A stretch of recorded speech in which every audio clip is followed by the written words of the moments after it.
take a photo too, And if y'all want to take this time, if y'all want to share the page on your personal page and turn your phones down, because it'll get a little notification.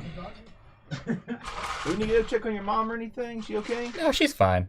She's just out there being herself. Yeah, she's being weird. She's weird in social situations. Shout out to Jacob's mom.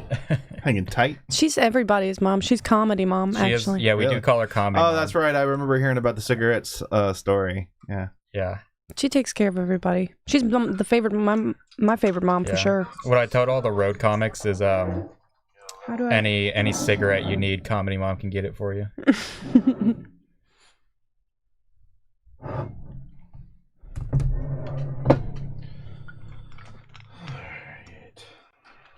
Just gonna share this with that. Yeah, how Yeah. Oh, really? Oh, yeah. Y'all come on my little show? Fuck yeah, Your dude. little show, man. Fuck yeah, dude. We'll do it. Oh yeah, we'll do that. What, you're just gonna have anyone on now? Fuck. It's like the idea of getting hammered on a live stream. You guys don't have a vetting process? Hey, look, I invited you. And you said that you had something to do. What was that, like Probably 3 weeks ago? It was probably a meeting for a meeting for a music video. Why the damn? I was so hungover and I knew you wanted me to play music, and I was like, I can't. And if you do share the Crown Studios. It'll be that day. okay. It doesn't. I don't know if I did that. I think That's I did. fine. That's good. See, I'm not getting the damn notifications anymore. Oh wait, there it is. How do I see. I- I got Yeah, I it. got it. Where do I share? Let me share. All right, we got. Yeah, make sure you turn your phones off. Yeah. the Yeah, silence Patty. stuff. I'm trying. I I'm hear just you, trying to Patty. share this, I okay? don't know if I said that. All right. I'm doing it. All right. Unprofessional. I'm super sorry. Kick her out. It's my episode now. Look, you're only here because of me, baby. Look.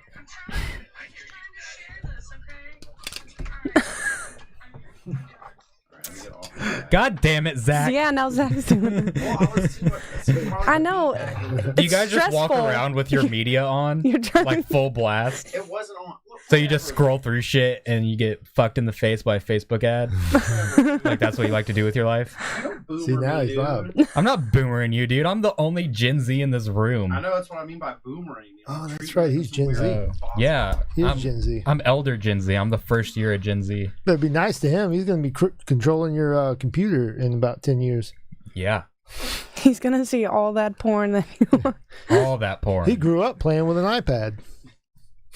Well, I didn't because I was poor. But Oh, wow. Yeah, but he doesn't remember 9/11, so it's okay. yeah, my first memory is from Katrina, so checkmate. Yeah. I remember having fucking leeches on me. Oh no. Hey, we're going to do a 2020 slideshow.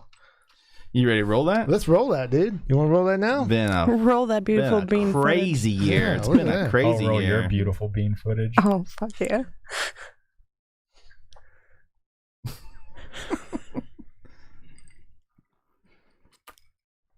All right. That was a beautiful slideshow. It is a really nice slideshow. Click the refresh on. There you go. There you go. There it is. Damn, bam, Look at that. bam, bam. Look at all these guests bam. we've had. Holy Look cow. at all the guests we've had. Holy cow. Oh my God. So a tree fell on your studio. The tree we had fell in the Gary studio. Cooper come on. We had Gary Cooper. We had Jaden Justin Fresh. We had Corey. We had Angela Singletary. We've had Killhammer. The guys. We had Pepper Goins. Look at that guy. We had Bree Rodovich. Had we a had couple Julie performers. Tosh. And two of the people that we just played in there were millionaires. Can you guess which two were millionaires that did not help me rebuild my roof? Not one. Nobody. I didn't do a GoFundMe. I didn't do anything. Anyway, we got two of the hottest comics on the coast. Physically. Full heads of hair. Very nicely dressed. Full bank accounts. I'm talking about two people that couldn't be here tonight, but instead we have... See what I did there? But instead we have... You guys got tips for Phil, right? Miss No, he's got misdirection down. So Miss Patty Dwyer and Jacob Craig, thank you guys for being here. Hey, Holy thanks for Thank having you. us. Yeah, Holy man. cow. Thanks for having us, Phil. Yeah, and what do you think of the studio? I think that this is the nicest studio I've ever podcasted in. Cool. We're gonna make a clip of that, and we're gonna sponsor it, and I'm gonna put $1,000 behind that ad. I think you can do a lot of great things with my sponsorship. Yeah, and I didn't even give you the tour of this place. There's like 6 rooms. Really? Yes, there's a bathroom. I just put laminate floors down in there. Okay. I'll give you a tour. It's super nice. We're like 600,000 into it. Oh, that's awesome, man. Fuck yeah, dude. he's got a bathroom and everything. Yeah, it's really nice. Good Lord. You got 15 drum sets behind you? That's right. Play At least around, 15 of them. We'll play around. Patty, how did you get into comedy? At what point did you decide, like, hey, I'm going to do a stand-up thing? I don't know. It's kind of a weird thing. I've always written. I was always a writer. And then I just got to a point in my life where I had extra time and, like, I needed to do something else, besides just go to work and, sleep and then die, So, my friend, one of my best friends, she used to do it in Hattiesburg for a little while, and she would tell me about it, and I was like, that sounds kind of fun. And the open mics at the Juke started becoming more popular, and I just started going. That was also when the Kraken was still open, which was super fun. The Nerd Bar in Biloxi. Oh, yeah. Because they did their open mics on Monday and then the Juke on Tuesday. So I just started going and watching, and I thought I had some funny stories and stuff. And after like a month or so of watching everybody else, I was like, okay, I think I can be as funny as some of these people. And Because they all sucked. well, no, don't say that. Is that what you're saying right now? No, I'm just saying I do think me and Zach were talking about this earlier about being a performer, how you do have to have some kind of ego. So I'm not saying that Well, anybody Zach would know. Yeah, exactly. Exactly. Talk about big egos. Which, by the way, we got Zach Attack Perkins Yeah, here look tonight. at him on the couch. On the casting Look how good he couch. looks. He's on the casting couch. We're going to audition this guy later. He's Feeling gonna all have the to pay moral his support. dues. Yeah, things are going to get weird. that sir. ego's not the only thing that's big around here. I hope you like that shirt on the floor. No, I'm just joking. Oh. That's But terrible. you do have to have some kind of ego, right? And it's not that everybody else sucks. It's just that I think I'm better than most people. Damn. And this was a couple of years ago that you had just started, right? It's about just over a year ago, actually. And Jacob, did you start at the same time as Patty, or He's been doing Absolutely this since he not. was a baby. I've been doing He's this still a for baby. 4 years. for 4 years? I started when I was 17, yeah. I'm about to turn Whoa. 21. Whoa. Yeah, I snuck into bars literally just to do comedy. Like, I was booked at these bars, and I had to sneak past and be like, I'm supposed to be here, and, like, play cat and mouse with all the bartenders, and then leave as soon as I was done with my set, because I'd say in my set, like, yeah, I'm 17, and then I'd have to get the fuck out. You look a lot older than I think we can relate to that. really. I appreciate that, Yeah, yeah. you look like you're about to do my taxes or something. I mean, I can if we both want to go to jail. I was telling I think Patty that being musicians, there's like we can compare notes a little bit to kind of Absolutely. like what you guys, like you're saying, jumping in and out of bars, and when me and Phil were underage trying to Yeah. play a show, he's told a couple stories on the podcast about jumping in and out of bars, Yeah. because he can't stay, but he really wants to see a metal band play, and and the best thing about this podcast is when I start telling his stories and talking for him. Yeah. And I also really wanted to get blackout drunk when I was 16 playing bars. Yeah, too. absolutely. Imagine that. So, I'd find my way back in because, security gets a little lax at about midnight, 1 o'clock, Yeah, and you that's get your way pretty true. back in there, and then things get weird, and, you drink, what did we drink? We drank the Hawaiian, we had a gallon of the Hawaiian Punch, and then we had a gallon of the Takavaka. And we'd mix them together, and you wouldn't taste the vodka. So we'd drink it just irresponsibly, violently, and then we would violently throw up on the side of the road trying to get home. It was a bad ordeal. Probably shouldn't have done that. Yeah. It was a long time ago. I'm 34, so. I started on Burnett's Taka. I mean, Burnett's. yeah, The you're- flavored stuff? no, Oh. no. Just when I started drinking, it was a lot of screwdrivers. Yeah, That was our thing. Yeah, I've never drank a day in my life. I'm a perfect little angel. You are. Good for you. Never had a drink. Yeah. You guys are road buddies, right? Y'all travel Yeah. outside of the state, outside of the Gulf Coast to go do open mic comedies together. Yeah. Yeah. Very recently, we become road buddies. Yeah, I can't wait to do it more because already we have a great story about we went to we're in Holt, Florida, which who knows where that is. But we stopped at a gas station there and it's literally like I guess the only gas station around because like every hillbilly in like a 20-mile radius was there. And Jacob goes in the bathroom and he comes out and he's like, I just dropped my glasses in a pile of shit and I'm not going back. Yeah. Like, you know how your toilet does that swirly thing? Like, and that's how you know you have to get a new toilet? Like, that's what it was doing. It was like just piles and piles of hillbilly shit. Nice. And I was wearing my mask and I go to adjust it, my glasses fall into it. Did you get your glasses though? You had to, right? No. You No. just left them? I left them. How These bad's your eyesight? These are new. It's very Bad. bad. I couldn't see to It walk. was- so the Yeah. shit was that bad to where you would Yeah. be blind. He Yeah, no. forfeited them. I did. There was no way I could get it. They were Oh my gone. God. Even if I got them, like, what was I going to do with them? Yeah, Like- because they go on your face. Yeah. So you would basically put some hillbilly shit on your face. If you're worried Exactly, about yeah. Corona, this is another level. Yeah. Yeah. Forget about coronavirus. This will give you, like, all the hepatitis, like A through Z. One thing I definitely wanted to ask both of y'all, and I asked anybody that's done anything on stage, the first time you went on stage, how bad was it, or how good was it? I'll let you take that one, rookie.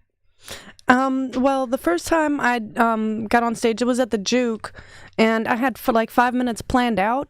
But then once I actually got up there and started doing it, like my brain couldn't process it. Like I got too scared. I did maybe like half my material, and then I was just like, all right, I have to get off the stage now because I can't do this. But it went well. I don't know if I've Yeah. ever really bombed, unless it's just to an empty room. Well, you have. Dude! I mean, more often than you think. It doesn't. Nice. It doesn't feel Your that your way. work husband over here is pretty know. honest. He's like brutally honest. Well, that's what makes him a good husband. Yeah. I don't want him to. Sorry, babe. I don't want him to lie to Nobody me. thought you were funny Yeah. tonight. I also beat the shit out of her. So, But that's because I was No, asking for it. I was there for your first set. It wasn't bad. It was a good set. I think I told you it was a good first set after that. At my first He set. make you feel at home. Yeah. He in Latimer now. Oh yeah. Welcome, Yeah. Latimer Hey, boy. hey, Gator don't play no shit out here. You don't put enough salt on that steak. I'll throw that shit. You don't play that shit.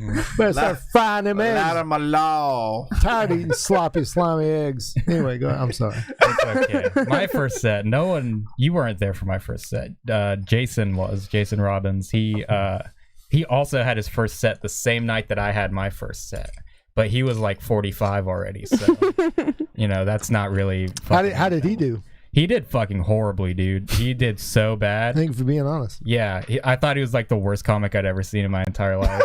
It's his Damn. first time. Yeah, but he'll tell you the same thing though. He got so much better after that, and I did too. But like, so I got booked for this because my brother's a musician, and his band got booked for Touch Biloxi's birthday bash thing, that he does every year. This was at the Kraken. No, this was at Zeppelin's before Zeppelin's shut right. down. Okay. Yeah, talking about that, I miss Zeppelins. that C rating from the health department pizza. Can't beat it. Hey, Yeah. that shit was good though. That was was fuck. good. It was fucking lit. But Those rave parties. Whoo. yeah. But I got booked to do 10 minutes my first time, and so I literally like wrote 10 minutes of material in like 2 weeks. And some of it was really bad, but some of it I still use on the road sometimes. Now, your first time, were you like dead serious about it, or was it like a fluke thing? Like a lot of people do their first stand up open mic or whatever. Like, hey, I want to try this. Were you like? No, I was set about it. I was like, no, I'm gonna be a stand-up comedian because I'd gotten booked. Like it wasn't an open mic. Like he asked if I wanted to come do it and booked me for it. And like I saw my name on the poster and I was like, I can't really fuck this up, can I? So yeah, I mean, I did it and I did 10 minutes, which was way too long. So it's like the worst thing that happened was I froze at like 7 minutes in for a solid more than a minute No, because I forgot my punchline to my joke. So I was just standing there, frozen, boy. not knowing what to do. And everyone's just like, and everyone in the crowd's on my side. They're like, "Please pull it out, buddy. You got They're like, this, you've man. been doing so good. You had it." And I don't know. I finally found the punchline and then just ran off stage. So, That's still by far better than what we witnessed at the tracks the other week. yeah. Oh my god. Yeah, dude. we walked in and this guy's like ranting. I'm like, Like this is a shouting. great comedy show. He's like screaming at the crowd, and then a fight breaks out. That was cool. I enjoyed that. Yeah.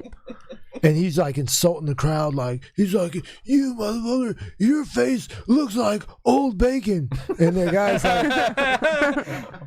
like, "Hey man, you say something about my face again, I'm gonna come up there and punch you in the face." And he's like, "Well, you're ugly. Your mom's probably ugly." Like he was just like he really didn't like the guy. Yeah. And then later on, two guys got into a fight, and me and Mitchell were like, "Yeah, we should have came way earlier." And then we saw KrohnKast. And he was talking about the whole. He said, you know, he had some legit guys up there before we got there. But Yeah. when we got there, it was just, you know, a couple drunk dudes. That's what happens when people who don't actually do comedy or know how to host just take the mic and like get up there. I bet that happens a lot. at That's these exactly bars. what KrohnKast told us too. Afterwards, we're like, "Dude, what happened? What was the deal?" He said that there was 2 or 3 people that had got up and they didn't know how to do it, and they're just bombing. And then when we walked in, it was the last guy. Yeah, and we walked somehow in, it he was the started last a guy. fight with a guy sitting in the front row eating chicken wings, and was just like yelling at him. And I looked at Phil and I was like, "Is this a bit or is this like for real?" And I saw my friend sitting next to the guy getting yelled at, and I said, "Hey," and he just kind of looked at me eating his chicken wing, like, "Oh," you know. And then afterwards, Craig was like, "No, that's for real." The guy like lost his shit, and was like yelling because I guess the guy he was yelling at said he wasn't funny or whatever, and I don't know. Because he was telling the truth. Yeah. But he wasn't. I think Craig said he wasn't like one of the people that were supposed to be there. That he just kind of like got up from the audience to do it. But you guys do it every week, multiple times a week. You are busy bees. Very busy. You do it Juke Joint. You got it going on at the District. Yeah, I host that show at District on the Alley. 8 p.m. every Monday. If you guys want to come out and see it, it's what it is. It's the dirty joke open mic. So the comics are supposed to be as dirty as they possibly can, which is why I got the hosting gig, because I'm kind of a little You're dirty. the nasty of the nasty. Yeah. You're a little dirty son of a bitch, aren't you? Yeah, I'm a little dirty fuck, aren't I, Daddy? I think I need punished, but yeah, I mean, I'm one of the dirtier guys around, so I host that show. It's a good time. Like some comics don't do their dirty shit; they just want to come by and do a regular set, and it's a good room, man. It's like the nicest bar I've ever told dick jokes in. That used to be the old Bacchus, right? I think so. It was a furniture store at one point. A long time ago. Long time ago. I think it's been multiple restaurants in the last 10 years. Yeah. I remember it being as successful as Bacchus, and then I think it was an Italian place and something else, but something like that. And now Jacob's running the show. Yeah, now I'm there. So you hosted. Do you also do your set when you host? Well, that's part of being a good host. Is like you don't want the first person at the open mic to take the hit from all the awkward energy in the room. You know, like before everyone's laughing and everything. Like, you don't want the first comic to have to be the one to get the crowd around. So I'll do, if we don't have a lot of comics signed up, I'll do 10 minutes. If there's a lot of comics signed up, I'll do 5 minutes.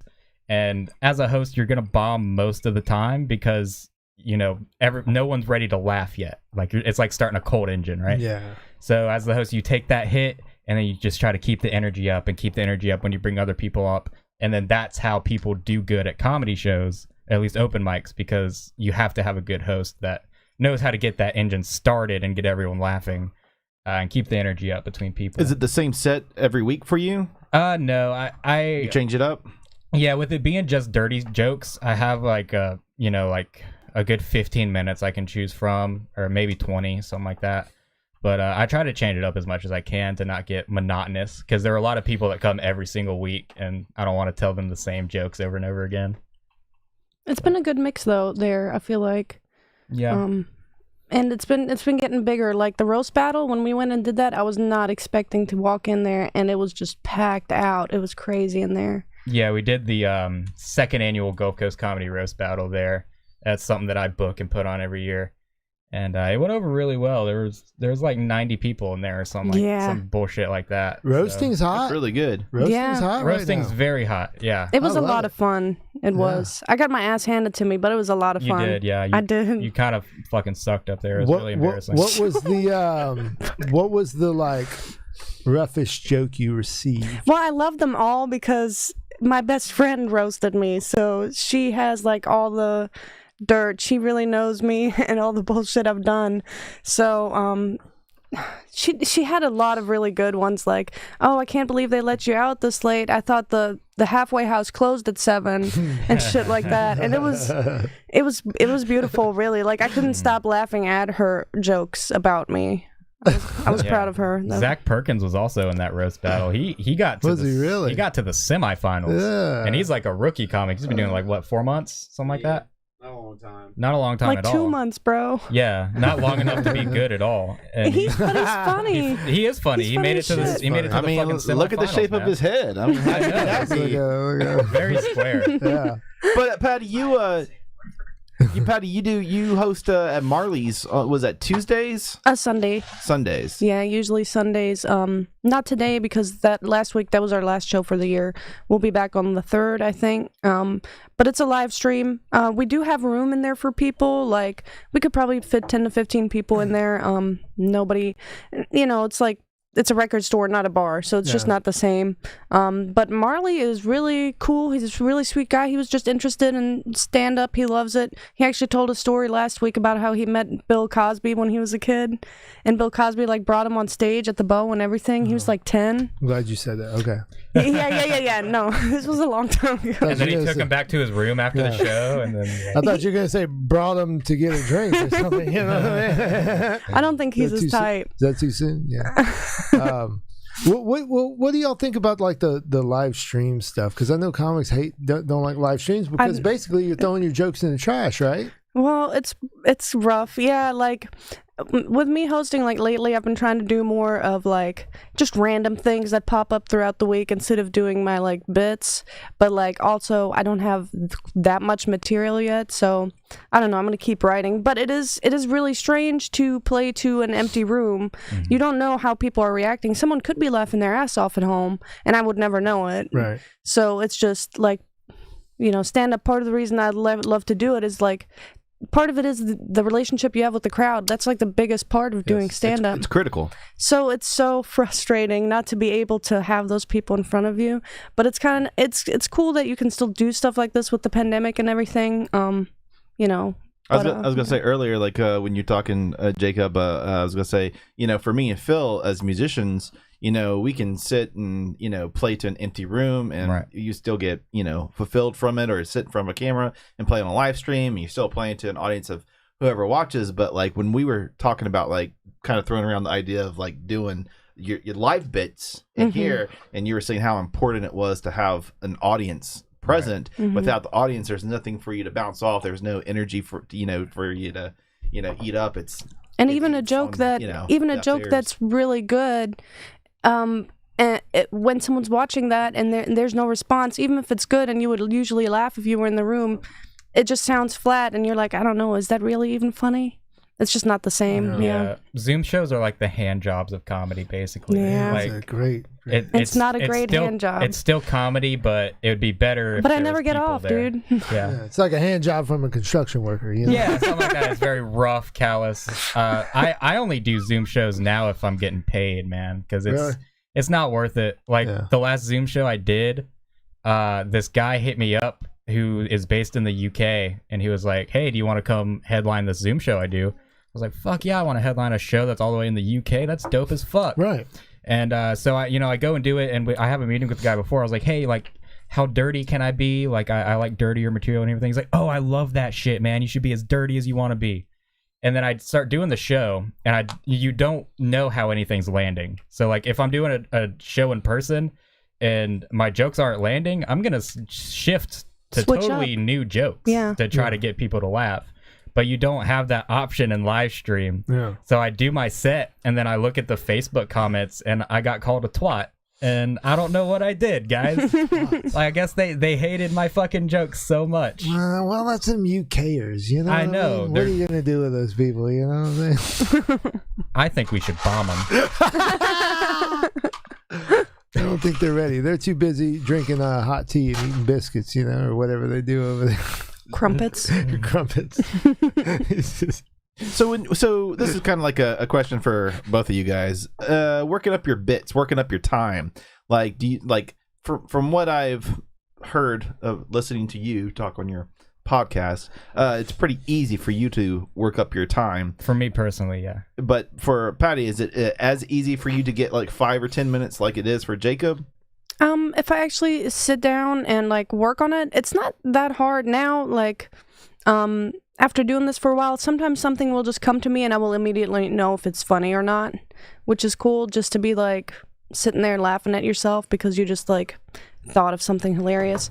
But no, it just depends on like if I'm really like in a place where I can just write. You know, sometimes you get writer's block, but usually it just comes to me really, or just what usually happens is like I'll think of a great punchline and then work towards that. Like that's how the Slinky bit came about. This is the best thing since sliced Jews. I just thought of that, and then I just had to come up with a lead into that. You can't just say that and move on. You gotta watch your live. You gotta catch your live to hear it. Jesus Christ! Say the setup, Patty. All right, I'll do don't the dig joke. a hole for yourself. I'll do the joke. All right, the Slinky was invented in 1943. Which is a really fucking weird time to invent a Slinky, right? Because World War II is going on, and there's just some guy out here who's like, I know what the world needs. A metal noodle that can make its own way down the stairs. I'd say for efficiency's sake, put that bitch on its side. It'll go faster and further, right? But I don't know. Everybody seemed to love it. Even Hitler was like, "This is the best thing since sliced Jews." There, and that makes it better. That instantly makes it better. Yeah. Especially since you were born in Germany, you can't just come out here. This is the best thing since sliced Josenheimers. But you can't fucking do that. But like you gotta have like the right crowd for that to work, right? No, well, with that one, actually, like that one's really great because like. People, even if they don't just bust out laughing, there's a lot of groans. They're like, "Oh my god!" Yeah, it gets a reaction. Definitely. Even if a bit like doesn't make people laugh, if it makes them go like, "Oh come on!" Yeah, they're like, That's "Oh you." That's a good fucking bit. I'll tell you this. I laughed during the beginning part of that joke because I was so afraid of what was coming. That's why I was like. Nobody expects the punchline, which is then you just have that, yeah. So it works. When you start talking about 1943 and then World War II, I'm like, holy shit. This is going to get worse. Hitler/you joke. Yeah.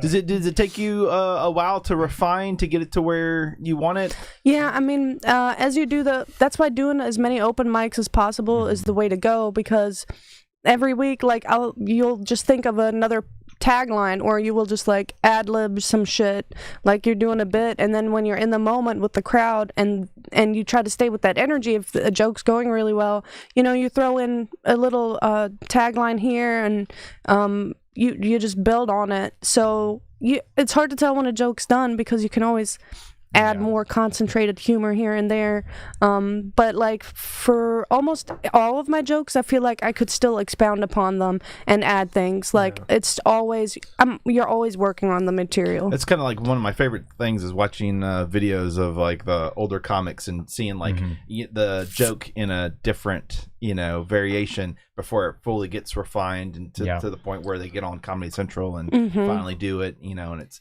like their stage presence too, how it changes. I think they did a couple of videos with like Dave Chappelle where he's in the club and he's kind of telling the same joke, but each time it's a little bit different. He's kind of whittling away the delivery and the setup, and that's really the hardest part about writing is actually like, because you have it in your notes and you're like, oh, to me this is the best thing I've ever written, and then you take it in front of an audience and everyone's like, what the fuck are you talking about? Yeah, right. Like, so the hardest thing really is like taking it in front of an audience, seeing what other people think, refining it. And yeah, I mean, if you're like, there are headliners out there that don't do open mics anymore because like, oh, I'm a headliner, I get paid to do this shit. Guess what? You're a shitty fucking headliner. Like, you have to do open mics and get better. Yeah. I also feel like there's a lot of similarities like between the different types and styles of comedy, like with music. There's all kinds of different types and styles, but there's like like you're saying, you host nasty night, and then there's also clean comedy, and there's political comedy, and it's lowbrow comedy, and then intelligent comedy. There's a whole spectrum, and down here. Down here? Which one? Down here, when you guys have that stand up, what would you say like the majority, the dominating genre or style of the comedy is for here on the coast? What do you think, Patty? It's probably blue humor. Yeah, it really is black humor or blue humor. Like, yeah, it's very dark. Yeah. I'm like, where are you going with this? Yeah, it's really like anti-jokes, like, the dirtiest shit. Like, because I can take really dirty jokes to a regular bar and get a good reaction. Because everybody, sex and death and like awful things are super relatable. So, and especially when you don't want to touch politics around here, because if you do a political joke, you're gonna piss off half the room, no matter where you are. Right. You really have to steer away for like more into blue stuff. Yeah, I've said that forever about any spectrum of whatever you're doing, right? Yeah. Like if you pick a side and then talk shit about that other side, you're automatically, I mean, arguably alienating 50% of the crowd, depending on where you're at. Absolutely. So why would you even touch that topic? Yeah, I think it's like stupid. Michael Jordan said, even Republicans buy sneakers. Yep, that's what he said. That's why he didn't want to endorse that guy. Yeah. He's like, I don't care that the dude's a black dude that came from North Carolina running for the Senate, because Democrats buy Jordans, Republicans buy Jordans. Absolutely. That's what I do. I sell shoes. Yeah, man. It's a business, man. Like, it sucks getting into the business and producing side of comedy, but once you get big enough, you have to. Like, you just have to deal with it. Yeah. Well, especially around here, because this is so new. Like, we did not have in comedy what we had last year. Scene still, it's very small. Now that we get to interact more with people from New Orleans and Mobile and from other places, it's really cool. But this is a new thing. Like, this is the time to get in on it. But yeah, because of that, if you want mics to go to and if you want shows to go to, once you have some experience under your belt, you want to host things and you want to get other people to host things so we can go do each other's shows and stuff. That's why I do. My next focus is going to be like trying to do a mic somewhere closer to New Orleans, somewhere between, because Jacob's got the show in Gulfport, but like I really want to bridge between New Orleans and us more so that we as comedians can go back and forth more and do each other's shows and stuff. Yeah. There's hilarity happening in the chat, by the way. Miss Mandy Anderson asked, shout out to Red Radio podcast, asked, do you let your mothers go to the shows? And Miss Suzanne Craig says, I am Jacob's mom, and I go to all the shows. She goes to all the shows. Look, that's Comedy Mom. If you go to any comedy show, Comedy Mom has any kind of cigarette you're gonna want. All right, Comedy Mom takes care of people around here. She's a sweetheart. But my mother, no. My mother would hate it because I talk mad shit about my mother. Yeah. But it's okay. I haven't talked to her in like 5 years, so it's cool. My mom's essentially a comic. Like, whenever we go places where you need a ticket to get in, like, my mom just walks past the ticket guy. Like she's a fucking comic. I would too. Yeah. Shit, the hell with that, dude. Which she wasn't supportive at first. Like, I kept begging her to take me to open mics because I was just getting rides with friends. And I finally convinced her to take me to one of the Wayward Kraken open mics. And she saw me, and she's been to every show ever since, because she was like, Jacob, I thought you fucking sucked. Like, I didn't think you were actually good at it. So, of course, I wasn't going to take you. And the one time she actually saw me, she was like, yeah, I'll take you to, like, shows in Pensacola now. That's fine. Yeah, but does she laugh? Yeah, she does. She does, even if she's heard it before. Even at the butthole and dick jokes, like absolutely. She's very got a great sense of humor. Yeah, she's very critical of my set list. We'll get in the car and she'll be like, well, why didn't you do that one bit? And I'm like, you know what? Maybe I should have, Mom. I don't know. Yeah. It's nice that she's trying to give you some feedback, though. You done with that cigarette, Mom? Can I hit a drag on? I don't smoke weed, so my mom's good for getting in with headliners and stuff. They'll be like, oh yeah, your mom gave me weed. You can come out to New Orleans and do a spot. She's pretty dope like that. Nice. We need to get her in here. Well, she's in the car. If she's watching, come in here and have a Come drink in here, with us. sit. Go inside, Mom. Have a Sit drink next with to us. Zach. Keep Come Zach sit next to warm. Zach Yeah. Perkins. He's lonely. It's a love seat. Yeah, one day she was like, "Oh, there's a roadblock and shit," and she's like, "I don't know what to do with this," and I was like, "Give it to me. I will stick that in my vagina." She's like, "Here, take it." I remember when She that just happened. gave Yeah, me her weed. you I'm put like, weed in your vagina. I did remember not when that have to happened. do that. No, I would have, but I didn't have Which to. orifice did it go in? Wow. It just went in my bag. Patty, you kind of hit on the circuit, the network here between Pensacola and New Orleans. Me and Phil were kind of curious. So, unlike musicians, comedians get paid. No, really? Sometimes. On occasion. No. Me and Phil, we've been in like 500 bands. We never got paid, but maybe like for like one or two of them we did. But Yeah. you guys, the whole setup, from what we are understanding, you get paid all the time. Well, Not a lot, but like you still. But you get paid. yeah. When you do manage to get a booked show, which there's only so many events, like Yeah. most of the stuff we do is open mics. So yeah, sometimes you get paid a little bit here and there. It's like Compton Smith's thing about, he's like, yes, I am a comedian. We get paid tens of dollars a year. Like, I love that joke because Shout it's out to the great Compton Smith. the great Compton Forever in our hearts, rest in peace. Mm. He's still alive. But Yeah. He looks like Holy shit. he looks like Jesus. Smith. Though. Yeah, So he who- wears a kilt. So do you set up your base pay, or does the person, So- the host that Depends sets on up the the show. open mic set it up? Who dictates that? A huge part of booking shows is understanding how to book it to not get ripped off, and that's something that I'm kind of. I had a conversation with an open mic comic the other day about that. He did his first book show, and he got ripped the fuck off and didn't know that he got ripped off. So it's like when you're booking shows, you need to understand when to discuss pay, how to discuss pay, all this. There's drink fiascos going on in front of us, ladies and gentlemen. There's but no, for the most part, you don't really, if you don't really want to just come out and say a number, because then that number is going to be lower than whatever that person would actually pay you. So you just want to be like, all right, I'll book a show. How many minutes do you want me to do? When do you want me to be there? And the last question is, all right, how much am I getting paid? Like, that's usually how I do it, The last question is about money. Because you want to establish, like, yes, I'll do your show. Yes, I'll do this much time. And now we can talk business, now that we've established this connection. Because all these people that are booking us are my friends that I've known for years. Mm-hmm. So it's really weird talking about money with your friend. But Yeah. that's kind of how it has see. What's the average base for around here? Well, I mean, when you host an open mic, you get about $50 a show. Whenever you go out of town, I've gone out of town and gotten $20, and I've gone out of town and gotten $150. Like, it depends on where you go, who you do it for. Yeah, the most I've made is 50. Yeah. And is that based like does that your pay calculated by like how many people come out for the night? No, it's already absolutely set. not. No, if someone's doing a bringers show, don't do that show. Like, if they're like, oh, I'm not going to pay you because no one came. So to you the still show. get don't you do still that. get your guarantee whether 5 people show up or 50 people. Because show you up. just Absolutely. you still performed your services. We have Yeah. been in the wrong business Golly. this whole time. Look, we're happy if we get 4 natty lights and, Yeah. Yeah. and $15. Trust me, Yeah. I've done a show where it was like the first show they had. It was a show in Waveland at the Rusty Rail, and I did 20 minutes, and I didn't realize that it was not paid at all. But they were like, "Oh, we'll just see how it goes," and that's how they'll get you a lot of the I times hate too. that. They'll say, And- "We'll see how it goes, and then next time we'll Come pay play you." for exposure. And then there's no next time. Yeah. And then at the end of the show, they're like, "Oh my God, they really liked it. So your drinks are on them." And I was like, I was broke as shit, so I only had one drink Yeah. that whole night. And then at the end of the night, when I'm trying to dip, you tell me that I'm getting free drinks. Like, I can't sit here and smash 4 of them right now real quick. I would.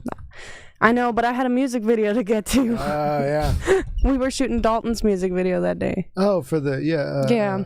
Sinking. Shout out to Dalton. Go look up singing on YouTube and get this guy some views so we can get monetized. It's a great and get paid. video. It is really good. He's really good. Chaz is he's so good at his job, dude. He makes it look so easy. Yeah, shout out to Chaz. If you need a video, hit up Astrocom Productions. Does great work.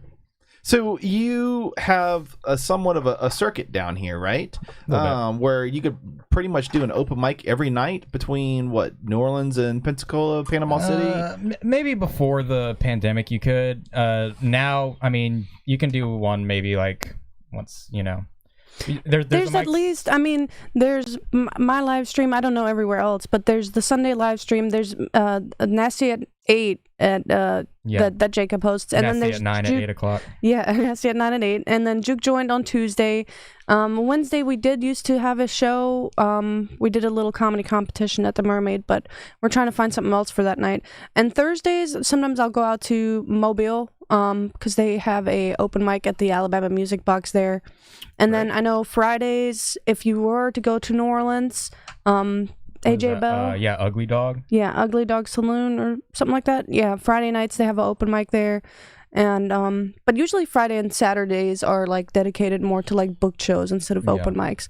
But like if you are willing to drive 2 hours maybe, like you can probably do it all week long. And you guys drove in, was it Pensacola or Panama City? Y'all Panama drove out? City. Yeah. Yeah, It was like what, 5-hour drive? 4. Well, I made it back in 3. Apparently I was driving too fast, but yeah, so this cocksucker Zach Perkins over here.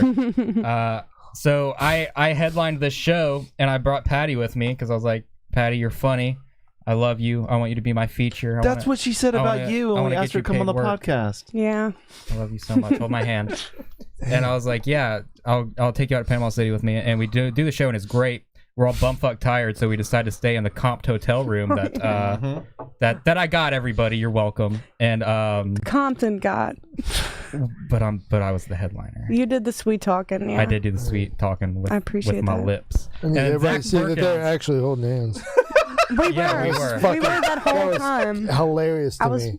And Look then, at this. And then Zach Like, they're Perkins is like, legitimately- oh yeah, I need to be back in Bay St. Louis by 10 a.m. to have a meeting about a music video. Not even shoot a music video. Have a meeting about a music video. Motherfucker, I sleep till 3 p.m. on a normal day. I also had to work the next day, but yeah, he kind of did take your spot because if he hadn't been there, you would have been in that bed with me. But That's true, yeah.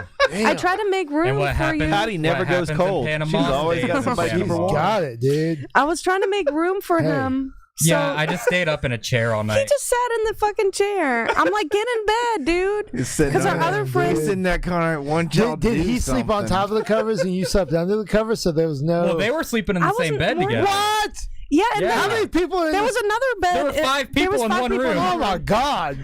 Where's the hand sanitizer? Yeah, No. so I just stayed We up in were a chair all night. That UV light out. I'm kidding though. I wouldn't have had it any other way. I like shelved myself right on top of Zach and kept You being like, did. Jacob, get in bed. There was an open spot on the bed all night long, but I was like, man, I'm just gonna stay up and write jokes. Like, You remember those days, Phil? Being in one hotel room with like 12 other band members, Let me tell you something about sleeping with other people. taking showers.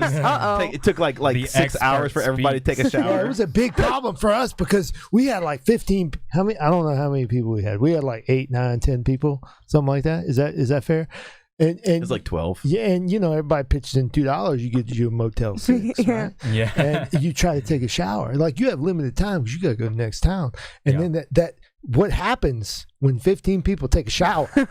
First of all, you got guys like this guy. I'm pointing over. I need to point down. He's pointing to Zach. You get people like this guy that take 15, 20, 30 minutes. He's having a little fun in there, whatever he's doing. I don't know. It's his business. But the humidity in the bathroom fills up, so you can never get dry. Yeah. You can Yeah. towel off as much as you want, but you never get dry. Yeah. And and it gets weird at night Yeah. because people have different habits at night. You know what I mean? Yeah. That's a lot of people. 4 Yeah. a.m. Yeah. rolls around, but you get rubbed up against a warm body and It's things a happen. blast. You know Yeah, what I'm dude, saying? Our buddy Craig Williams put down a rug and started praying east, and we were like, "What the fuck are you doing, bro?" Oh, yeah, but you can't say nothing, right? Yeah, I know. I was like, I don't know what he's got on him. I was like, I respect you. Might be in danger. Shout out to Craig Williams. He's like Craig the Williams. funniest dude I know. He's the funniest new comic. I've never seen anything like this. He came out of nowhere. He's in Mobile. This dude like already crafts bits like way beyond what you would expect. Like he's a genius. I like cannot stand how good he is. I want to take if there was a way I could just take his talent and like suck him dry like Ursula did with Ariel, I totally you do would. Want to suck him dry, don't you? Yeah, we had that coming. I think he was in the live stream he did from Marley's. He had drove over he's and y'all done were a like, bunch hey, of he's them. all the way from Mobile. He's so funny, dude. Like he has me like crying. I'll already have seen a bit that he's doing, and I still like end up just like I'm just sitting there crying, really, because it's so funny. You're the comedy network down here is pretty organized, and I remember when me and Phil, when it came on our radar, it was Landmass. We were like, "What's Landmass? What's this thing?" We saw it at the Juke Joint happen. I was down there a few times, and it was going on. And but it's very, very organized, unlike musicians. Exactly. I mean, you guys got your shit together. And Krengus is the ringleader, and he books the events for you guys. Make sure that you get paid. Yeah, well, he's the pimp. Yeah, well, yeah, he's the owner. He's the owner of the entertainment company we work for. So we all work with whatever. We all work with Landmass Entertainment. Yeah. And basically, what he does is he gives. Because right now, I mean, he's not really putting together too many book shows, but he gives a host a room. So he gives me the district on the alley. He gives Patty Marley's music, and now that's my show. I'm gonna do everything for that and show. then what? And he hosts at the Juke Joint. He hosts at the Juke Joint. That's his show. He does everything for that show. I do everything for my show, and so I do the show. I get paid. If I have ideas of what to do with the show, I do it, and that's pretty much it. I mean, that's kind of what happened. Like with the roast battle, it's my thing, so I took it to my venue. But he's been doing this for a while, so him and Brian King actually own Landmass, but like doing the book shows, Cypress Tap House, we were doing shows there for a while, and like since he's been doing it for a minute, like he knows a lot of people.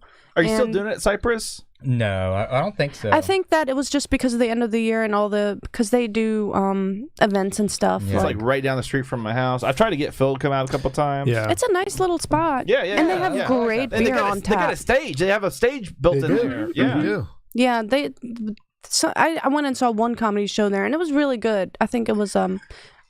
I saw her there. Renee, yeah. Yeah, and she was she crushed it. She did.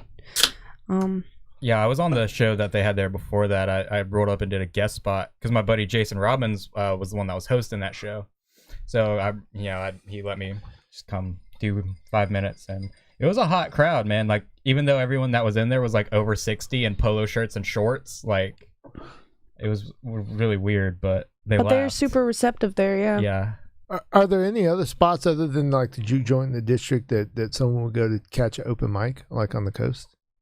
Just Marley's really, because I mean, there's not too much that's happening right now. But that's what you were kind of looking for, wasn't it, Patty? What you were telling me? Yeah, I mean, because, I just want to make it easier for everybody to kind of come each way, you know. So, because there's in New Orleans, there's actually I didn't meet these people till recently, till these last couple months. But there's a lot of really fucking funny people out there, and I really want to see more of them, and I really want to work with them more. So.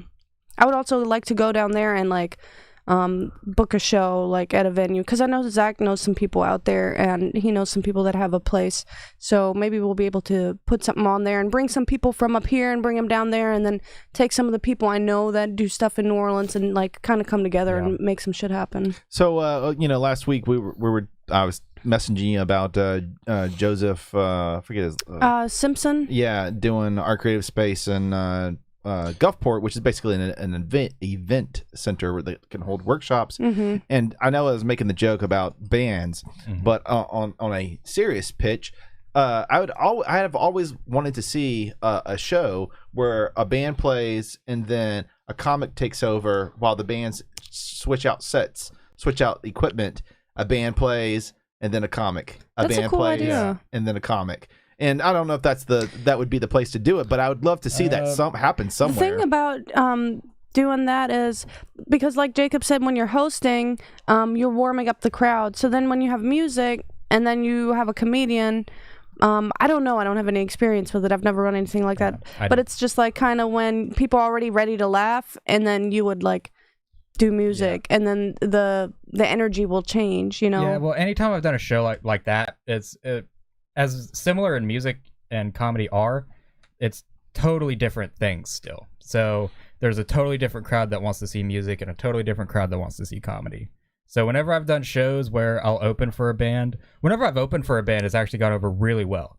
But whenever I've done shows like between where bands are changing sets, crowd's rowdy as fuck because the band just got off and they're like, let's rock and roll, let's break shit. Yeah. And then the next band comes up and they're like, let's rock and roll, let's break shit. That's how I feel every And day. in the middle, I'm like, well, what's up with dogs? Whatever the fuck I'm saying. Yeah. You sound like Nick from Big Mouth. I've never seen that show. Oh my god! Yeah, nobody watches that show. Only just me. It's fucking hilarious. What's up with the things on the end of tennis shoes? What are they called?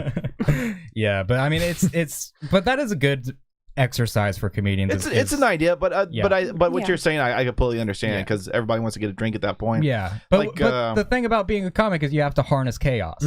So if you create a chaotic situation for a comic and you explain to them what it is, if someone came to me with that picture, I'd be like, oh, so that's a fucking challenge. You bet I can't harness this audience right now, and I'm gonna sign on to do it. So maybe it is a good idea. Yeah, I mean, it's it'll still give you experience, and you never know how something's gonna turn out till you do it. Really, I mean, it's just like that one night.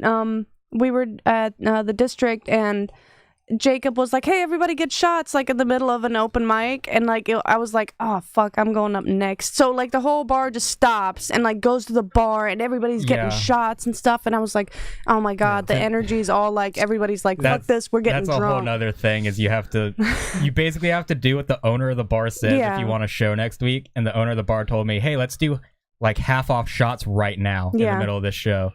And everybody got one. I mean, they made money. Yeah, they made a fucking killing off of it. But I apologized to you as you were coming up. I was like, I'm so sorry. He told me to do that. But you know what? Like, I went up there and I was like, hey, yeah, okay, look at me now. And like, I kind of managed to like reel it back in. So even though I was like, oh, fuck this. But then afterwards, I was like, all right, I handled that. That was okay. Yeah, you had a good set. Yeah. I'm glad you said something to Jacob about that shit, though. Yeah. Oh, I'll fuck you over. Put him in this place. So how many Gulf Coast comics would you say there is currently active? About 25, maybe. Yeah, are we counting like New Orleans and No, we're just like Gulfport. in our Catholic bubble. here, In our bubble. Ocean Springs, Okay. Yeah, somewhere between 15, 20, 25, something like that. Not a whole lot of cats, because we do get a lot of transplants from Mobile and New Orleans. Yeah. Because right now we have one of the biggest comedy scenes in the United States right here on the Gulf Coast. Yeah, because this is the state that does not give a fuck. Yeah, because everybody else is super pandemic quarantined up still. Like, And nobody around here cares. Yeah, which Tate is Reeves made great laws for that us. basically make it to where everyone can go to a casino and not be uncomfortable, which in doing that, it also applies to bars. So we can literally just do whatever the fuck we want in a bar now. That is true when you think about it. Yeah. You know, LA's not happening. No, LA's not happening. New York's not happening. So, yeah. We have a monopoly on it right now, which is... Well, let's take advantage of it, exactly. right? Absolutely. I'm going to make my money. What the fuck are you guys doing? But that kind of also goes what we were kind of saying on another podcast, with so many comedians coming on and doing live interviews with people doing podcasts, like our friends in Rushmore, just fucking clocking in, dude. On the live streams, just with the comedians. We're like, how the did you get so and so? Yeah, they got on. They're having Ari Shafir on again. Yeah, they had him on. It's like you got nothing to do. Making Jew jokes. Making Jew jokes is great. Yeah, they're killing it. That's I had crazy. Pepper on my podcast. I love Pepper, dude. I need to ask him how he gets a hold of these people, because I've tried working with agents and stuff. You guys get pretty solid. No, look, we asked him. Okay, yeah, we asked him. We had him. He was one of the first guests on here, and we asked point blank, and he explained how they did it. Yeah, explain it to me right now. Divulge all the secrets. Look, he's like, just ask him. Yeah. Well, first of all, he said it was an Instagram world, so you have to hunt down their Instagrams and then message them through Instagram, and that's their main form of communication. I mean, you guys have really solid people on your podcast, though. I mean, yeah, we have. How do you get in touch with those people? I mean, you must know something. Maybe. So what I did is I did something similar, but I did it with Twitter. So like every blue check mark that randomly follows me on Twitter, I DM him like, hey, do you want to come on my podcast? I did that with one person who ended up being a publicist. So he was like, I don't want to come on your podcast, but I'll like supply you with a ton of people that'll come on your podcast. Hell yeah. Oh, shit. Yeah, so we talked to Scott Page, who was a touring member of Pink Floyd on our podcast. It was fucking dope, dude. He joined the band right after Waters left, so he was working with David Gilmour a lot, and apparently David Gilmour would just tell him like, yeah, just play something when I stop playing. Like, that's all he ever told him for every show. So what you hear him playing on the record, because he recorded with them, is not what you heard live, like ever. Because he just did a different sax solo every time he had one. That's awesome to That's when you know hear you him made say, it. though. That's awesome. That's really cool. Yeah, and we talked to Brian O'Halloran, who was Dante from Clerks. I don't know if you guys ever seen that movie, right? But he's friends with Jason. They did a movie together. So Monsters Anonymous. yeah, Shout out. so we talked to him about that. Yeah, That's that was pretty like the cool. episode after mine. Yeah, Maybe it was two two episodes later. after you. Yeah. That was our 6th episode of the podcast. We Yeah. had, like the Yeah, biggest guest so we've if had. you're tuning in right now, Jacob over here has a podcast himself with Jason Robbins called Open Micers. I got to watch a couple of them in preparation for tonight. A couple of your episodes. Saw the one with Jared Seymour and Pepper and I think Mark Simmons. Yeah, Pepper's a hoot, man. You picked really good episodes. All those guys are a fucking hoot, dude. Like people I'm interested in. Yeah. Well, you did more. Patty. Yeah. Patty was on there. I need to watch Mark's new podcast. Yeah, whatever. Fuck you with Mark Simmons. Yeah, it sounds great. Just the title, I love it. I did the pilot episode of that. That's never going to air because it got like really fucking crazy, and we all took our shirts off. And in the middle of the podcast, my mom came into my bedroom with her phone in her hand. And I was like, she knows I'm podcasting, so like someone just fucking died. Yeah. And she shows me the phone, and Chadwick Boseman had just died. And I was like, hey guys, maybe we should put our shirts back on.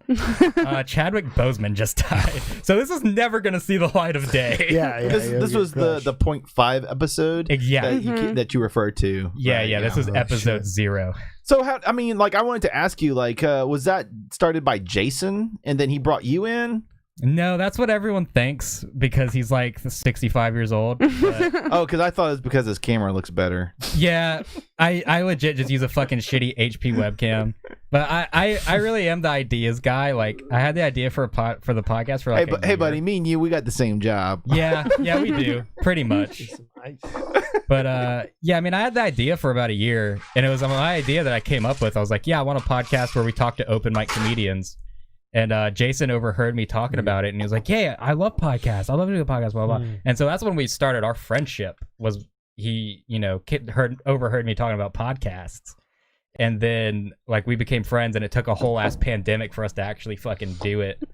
And so Jason does all the like technological stuff. Philip's spilling his fucking drinks over there. I just kept pouring. I kept pouring until it ran over, until it spilled. Don't be messing up the checklist now. Hey, the Coke's gonna stain the checklist. Dude, I bought like a $19 thing of paper towels. Zach, it's right here. Zach, make yourself useful, dude. I spent like $18.75 on these paper towels. But no, the podcast was my idea, despite what everyone thinks. And but I couldn't do it without Jason at all. Like. Because he already had his own podcast, so he was already set up for it. Jason's been doing podcasts since podcasts were a thing. That's what, the one I was watching, the one with Jared Seymour, Jared had mentioned that Jason had been doing a long time ago, even with, he had one idea he had pitched as he wanted to do a Falls from Grace podcast, which I kind of chuckled when I heard that because old Phil over here, he's doing a transient podcast with his, his band. I did. Well, let me tell you something. Oh, Trey, what's his face is in that. Trey, what's his face? Okay, no, I didn't know about him. And then whenever the Frets for Pets thing came out, I Trey Molo. I saw him on there, and I was like, holy shit. And I immediately had to add him. I didn't, I've never met him or anything, but like. Yeah, let me tell you something about Trey. He is adorable. He is a very lovable, you just want to like hold him, you know what I mean? Like, you ever see a guy, it's like, I just want to lay with this guy. Yeah.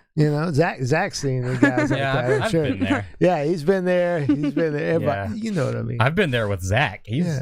I mean, as soon as I met Jacob, shit. That's true. It was game over. We've had several relationships since we've known each other. I thought at one point maybe we'd hit it right where we were in between people. I know. It's just it wasn't meant to be. It never works out. Is it a pegging situation? Well, I mean, that's just casual. Yeah. We don't really have That's to not be committed. talking to about do that. relationship I'm stuff. sorry. We're getting too deep. And Just we're, like with we're trying to pegging. find a point where we can actually fall in love. But like I said, he's not old enough to smoke cigarettes, so it just doesn't seem right to me. They changed the law when I was 19. I know. To make it Wait. where I couldn't smoke You cigarettes. can't smoke? No, you you can't gotta smoke be unless you're 21, bro. 21. You gotta be 21. I swear to Yeah. God. I You're didn't too know old this. to worry about it. So, Yeah, but Oh, I yeah. appreciate that, Patty. Imagine how many 19-year-olds like getting off of work like, man, I want a fucking cigarette. He's like, I've been smoking I've a been year, smoking for a whole Great year. and now I segue. can't fucking buy a cigarette. Have you ever smoked a cigarette? No, I've never smoked a cigarette. It's what I'm gonna do for my birthday. Smoke a lot of cigarettes. I Are mean, you we're just saying that Good because for we're you. live right now? No, we're gonna And your force feed mom's him watching? cigarettes. Your mom's gonna come in No. here with a and belt? we're gonna get him wasted. Yeah, I'm It's gonna get really be fucking beautiful. wasted. I'm gonna smoke a lot of cigarettes. Yeah. I'm gonna smoke a lot of cigarettes. I'm gonna drink a lot of things. We're gonna have But a lot no, of- I've never smoked or anything. I've been a good boy. What the F? But you tell these nasty ass jokes. Yeah.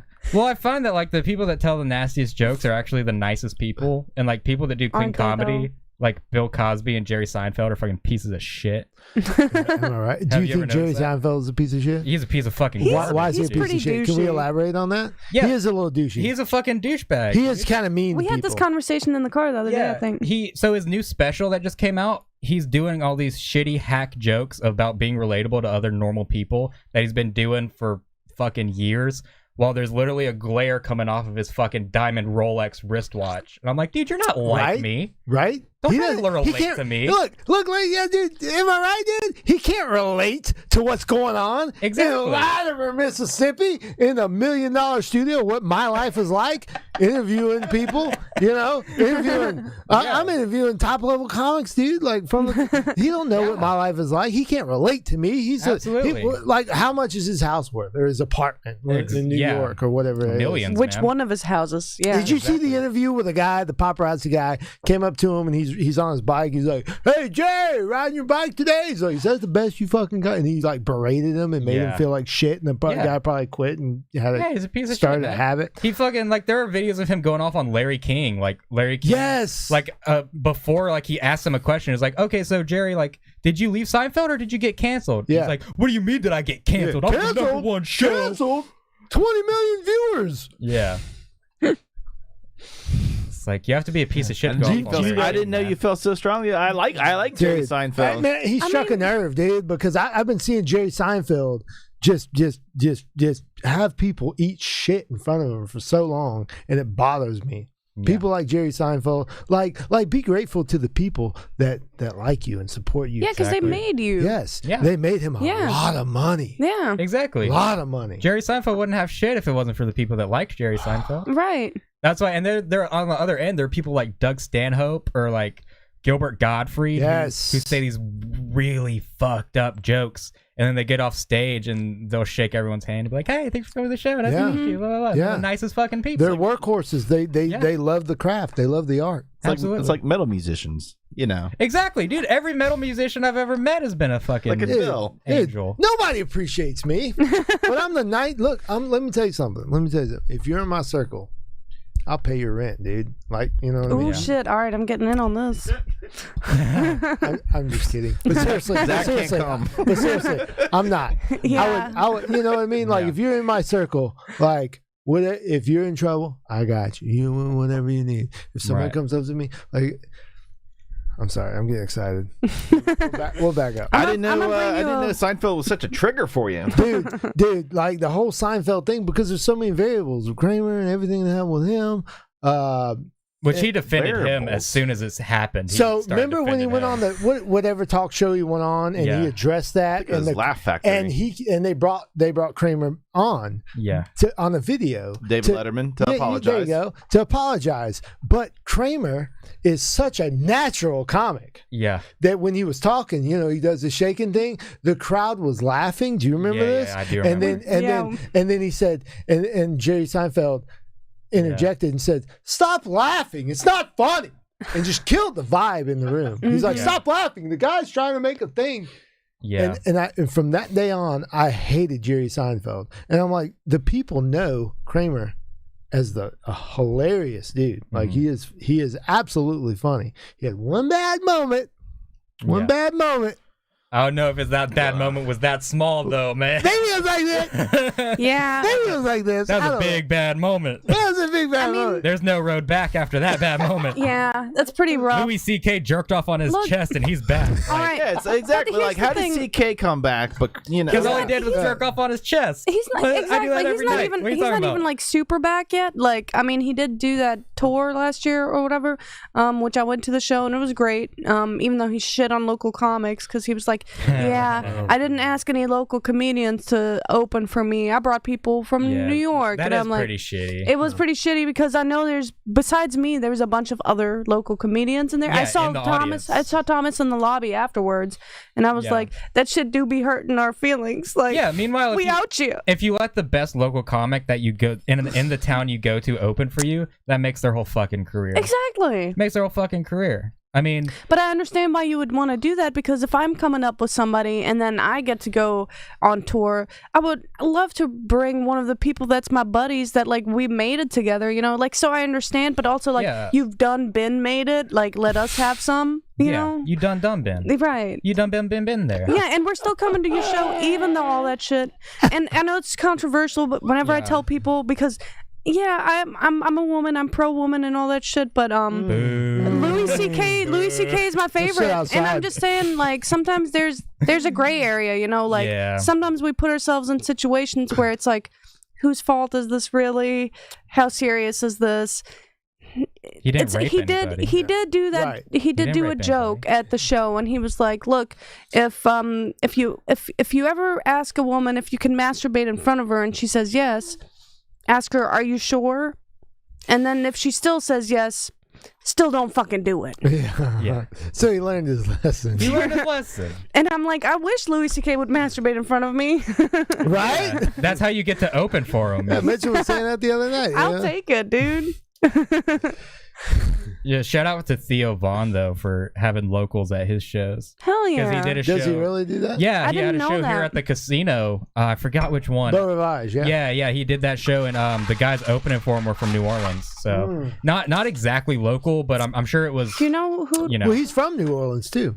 yeah, well, yeah, he's Metairie or Mandeville, Yeah, whatever. And somewhere Mark around Norman there. is too. I didn't know that till recently. yeah. KrohnKast has hosted shows with Mark Norman. He has a story Yeah. about. No, they're Eskimo brothers, actually. Yeah, I wasn't gonna say that. Because I was like, I don't want to expose him. Hey, look, that was in the way back machine. But yeah, they fucked the same waitress on the same night. Mark Norman and KrohnKast did. So like Is that they're a true story? yeah Yeah. they're buddies. Yeah, Butthole buddies? yeah they're butthole buddies. By the way, this is the nastiest podcast we've ever done. Dude, this is light Really? work. You should watch Open Yeah. Micers. Mark Norman. I love Mark Norman. Oh, don't get I me love Mark wrong. Norman too, dude. He was actually favored by Jerry Seinfeld for one of the most promising upcoming comics. Yeah, he's really Well, clever. and that only lowers his stock a little bit. Yeah, exactly. It didn't quite hurt him. Yeah. But speaking going back to Jerry Seinfeld, you're hating on him for all his worth and success. One of the things I enjoyed when watching with his show, comedians and Cars Getting Getting Coffee. What a great show, by the way. cars. And I love when he's like, people say, congratulations on all your success, and he just like doesn't give a fuck. And it's like, yeah, I worked for it. I busted my ass. I sacrificed my family. I didn't have kids until I was in my 40s. He's like, yeah, I have fucking millions of dollars now because of the sacrifices I made.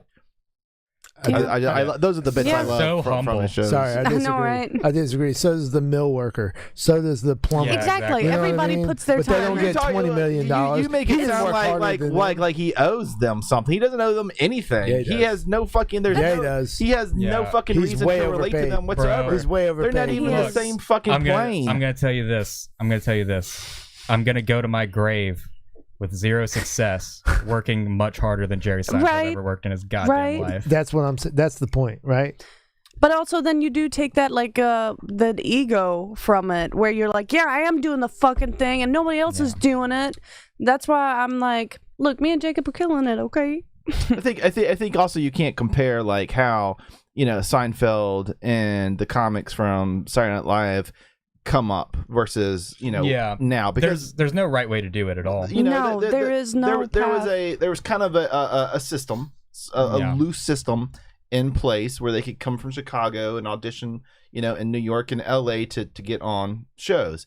And now with the internet and everything that's blown up, I think it's a completely different way of how you rise to the top. It's like Matthew. There's a million different ways to get to the same solution. Like everybody has to find their own path when it comes to doing the comedy thing. Because some people do one thing, do a couple videos, and they go viral, and then everybody can see their personality showcased, and it goes from there. And then sometimes you just fucking grind for years and years and years, and you're like, I've done this for 10 years now. Finally get like Maron. Yeah, Mark Maron got famous very late. Mark Maron was like forever fucking doing shit, and he never got on my radar until 3 or 4 years ago. And now he's got a podcast. He interviewed Obama, and he's on fucking. He's actually in TV, or he's in movies and TV series. Did you see his new special? It's the end of the fucking world or something like that. I didn't see it yet, but I love that. It's on Netflix. You should watch it. It was one of the first specials that came out right after the lockdown happened, because it was filmed before. But the coronavirus was already kind of a thing, so he spits a lot of facts on there, man. He's an older comic, and I've heard David Letterman mention him. Once again going back to how they would start at the Comedy Store and kind of come up that way together in groups and pairs, and then they kind of flush out into separate circuits in New York, LA, or whatever. On Hulu, there was a really great docuseries on the Comedy Store. Have you seen that, Jacob? No, I saw the first episode of it. It's really good. I got the free trial I just binge watched it. It was great. But it just really the stuff we're trying to build now, it kind of shows when things started getting big there, and how that stuff worked out. And it's just funny to see these dramas and all this stuff unfolding. And it's fun to watch from the outside, but sometimes when you're dealing with all these big personalities up close, it can be daunting. There's a lot of drama and stuff, but it's a great documentary. I also feel like right now that someplace like the Comedy Store down here would serve your purpose so well, to have a centralized location, because I know you're actual you're spread out through all over the coast between New Orleans and Pensacola, but if there was just a headquarters, if you had your own Gulf Coast comedy venue here that's just nothing but centered on comedy and not all this other stuff. There have been multiple ideas for that. The first one couldn't get funded. There was an idea to do one in Mobile, but then the pandemic happened, and the guy that was going to do it moved to Colorado. Compton, who we mentioned earlier, he wanted to do a comedy club in Mobile. I mean, and all that could still happen, but the problem is that if anything like that happens and it takes enough comedians and revenue away from the casinos are going to buy it out. And there's going to be a number that no one could refuse from the casinos. Let's calm down. Let's stop that shit right here. Let's stop that shit. What's the problem? What's the fucking problem? We'll just do it. Look, maybe. The problem is I'm not going to be the one that's getting bought out, motherfucker, and I'm not going to have anywhere to do comedy. My head's about to pop off of my body, and I'm going to tell you why. You're thinking about Jerry Seinfeld? No. These drinks are really good. Phil's ancestry is German, so Jerry Seinfeld. I can tell based from on the that bad name. parts of based Germany. on that name. Bad German. By the way, when we were driving up here, we were on a road that was Krohn Road. There's and I was like, Kron with an animosity. Yeah, dummy. Well, you're on his fucking podcast. I'm sorry if I was actually German. That's not how I would pronounce that. But oh no, don't ask me. I just was born there. Where's the Gatling gun? But I was like, holy shit! So he actually he's like, my grandpappy owned this road, because that's how I talk. Yeah, that's exactly how I talk. I don't think you call him Pappy though. What were you about to pop off about? Uncle, thank you, Daddy. I appreciate that. Look, Aaron Latimer. Look, we've been drinking these drinks too hard. We got a bucket of ice. Just hard enough. We got VIP drinks. I'm so happy to be Well, you've here. been working on your house all day, so you're extra thirsty. So look, I painted my cabinets, and I just walked outside, and there was a big footprint of my dad's shoe in my wet paint cabinet door that I painted out there. We'll talk about that later. So anyway, look, my whole life, right? I'm sure y'all can relate to this. I've been a fan of stand-up comedy on YouTube and Netflix or whatever, right? I enjoy watching stand-up comedy.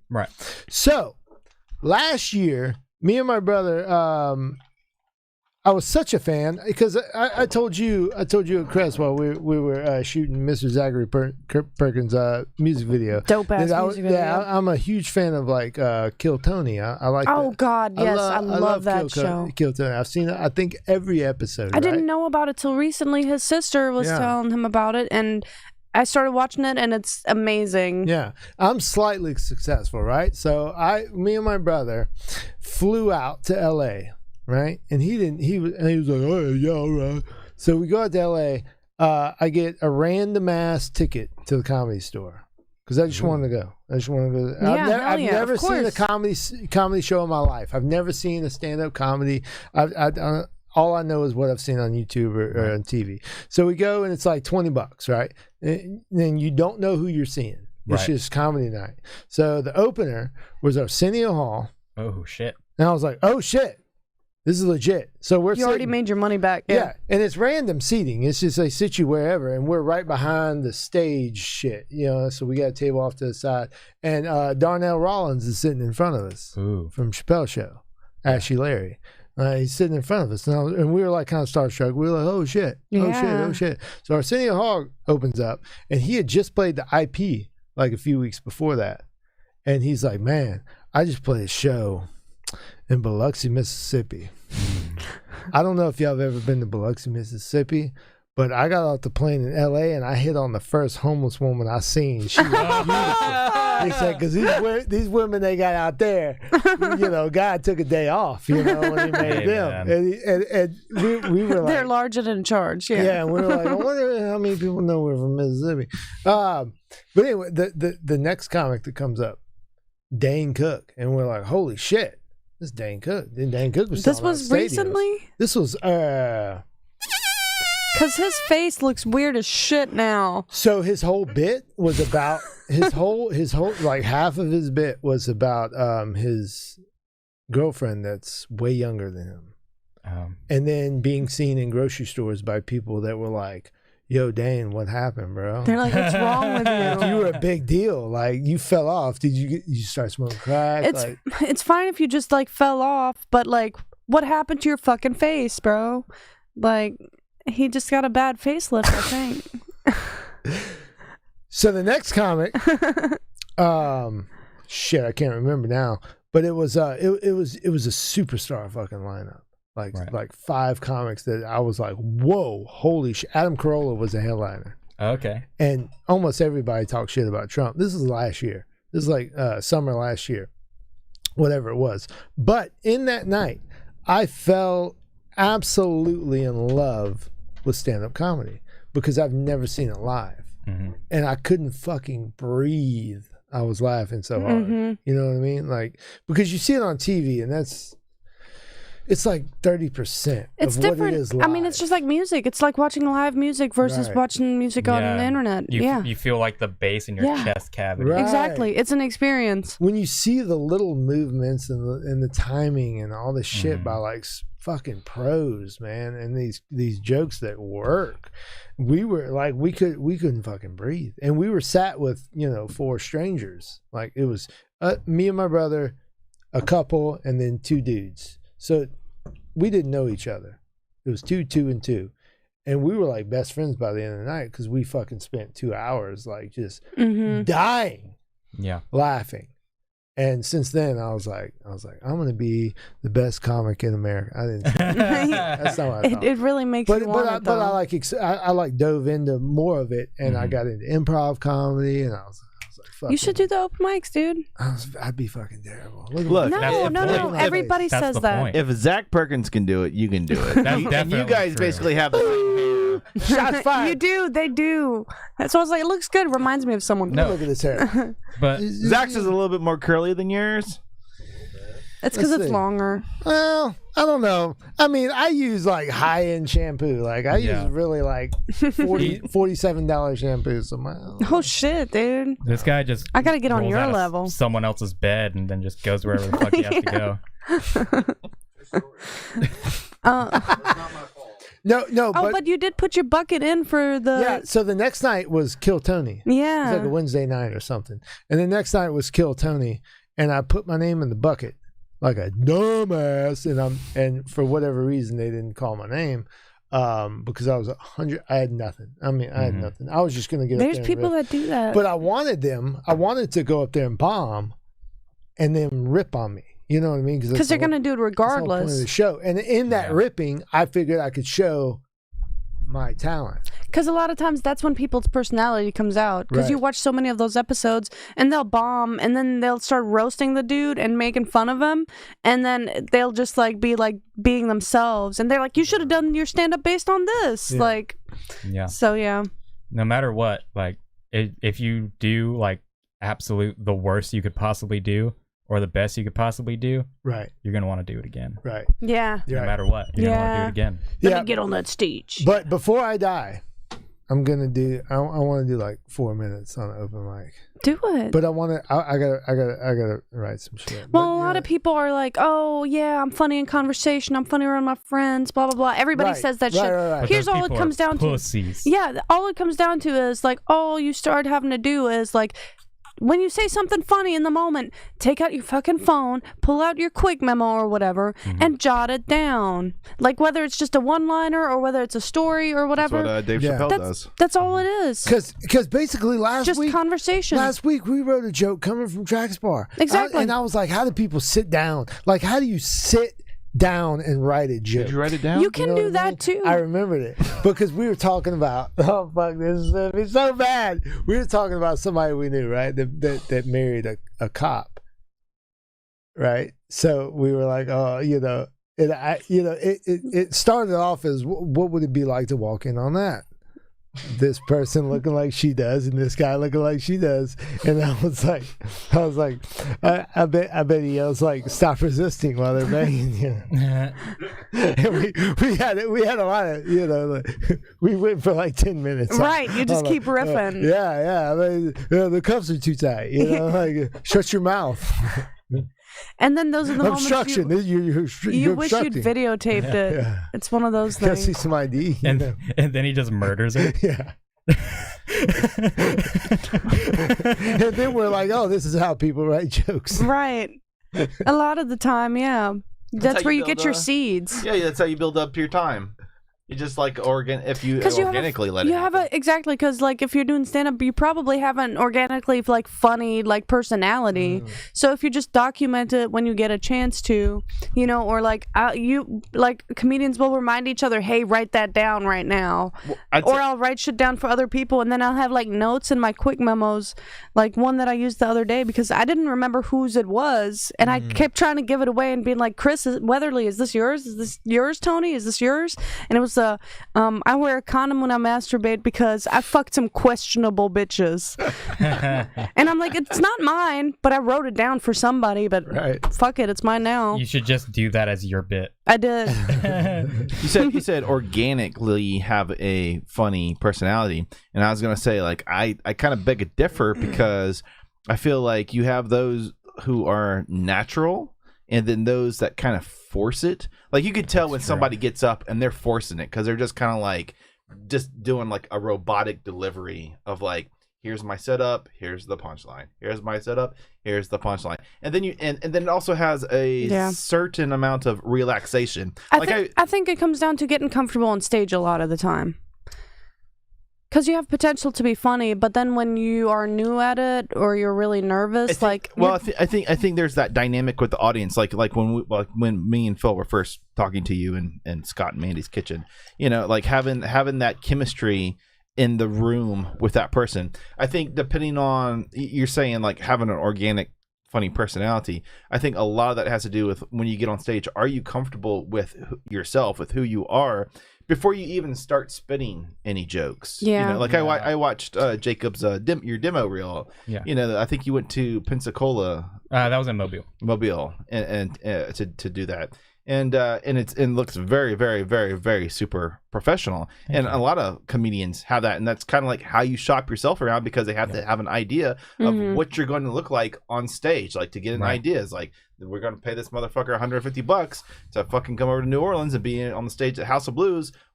Give us an idea of what it looks like. And the thing that I liked too on Jacob's YouTube page was he also had a clip of people actually laughing at his jokes, because the demo reel doesn't really show a whole lot of Yeah. people laughing, so it's you kind of don't know, it's hit or miss.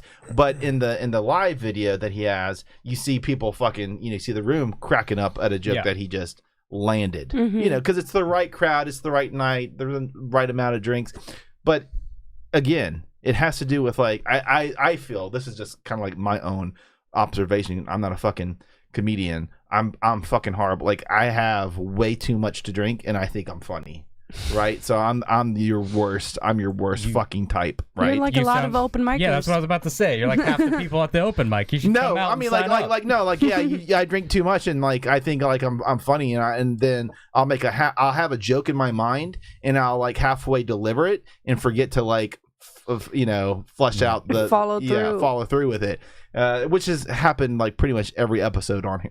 it's happening right now. Not, But not on my end. but you have to have a certain I think to be successful, you have to have a certain global personality with that just carries no matter where you go. Well, Yeah.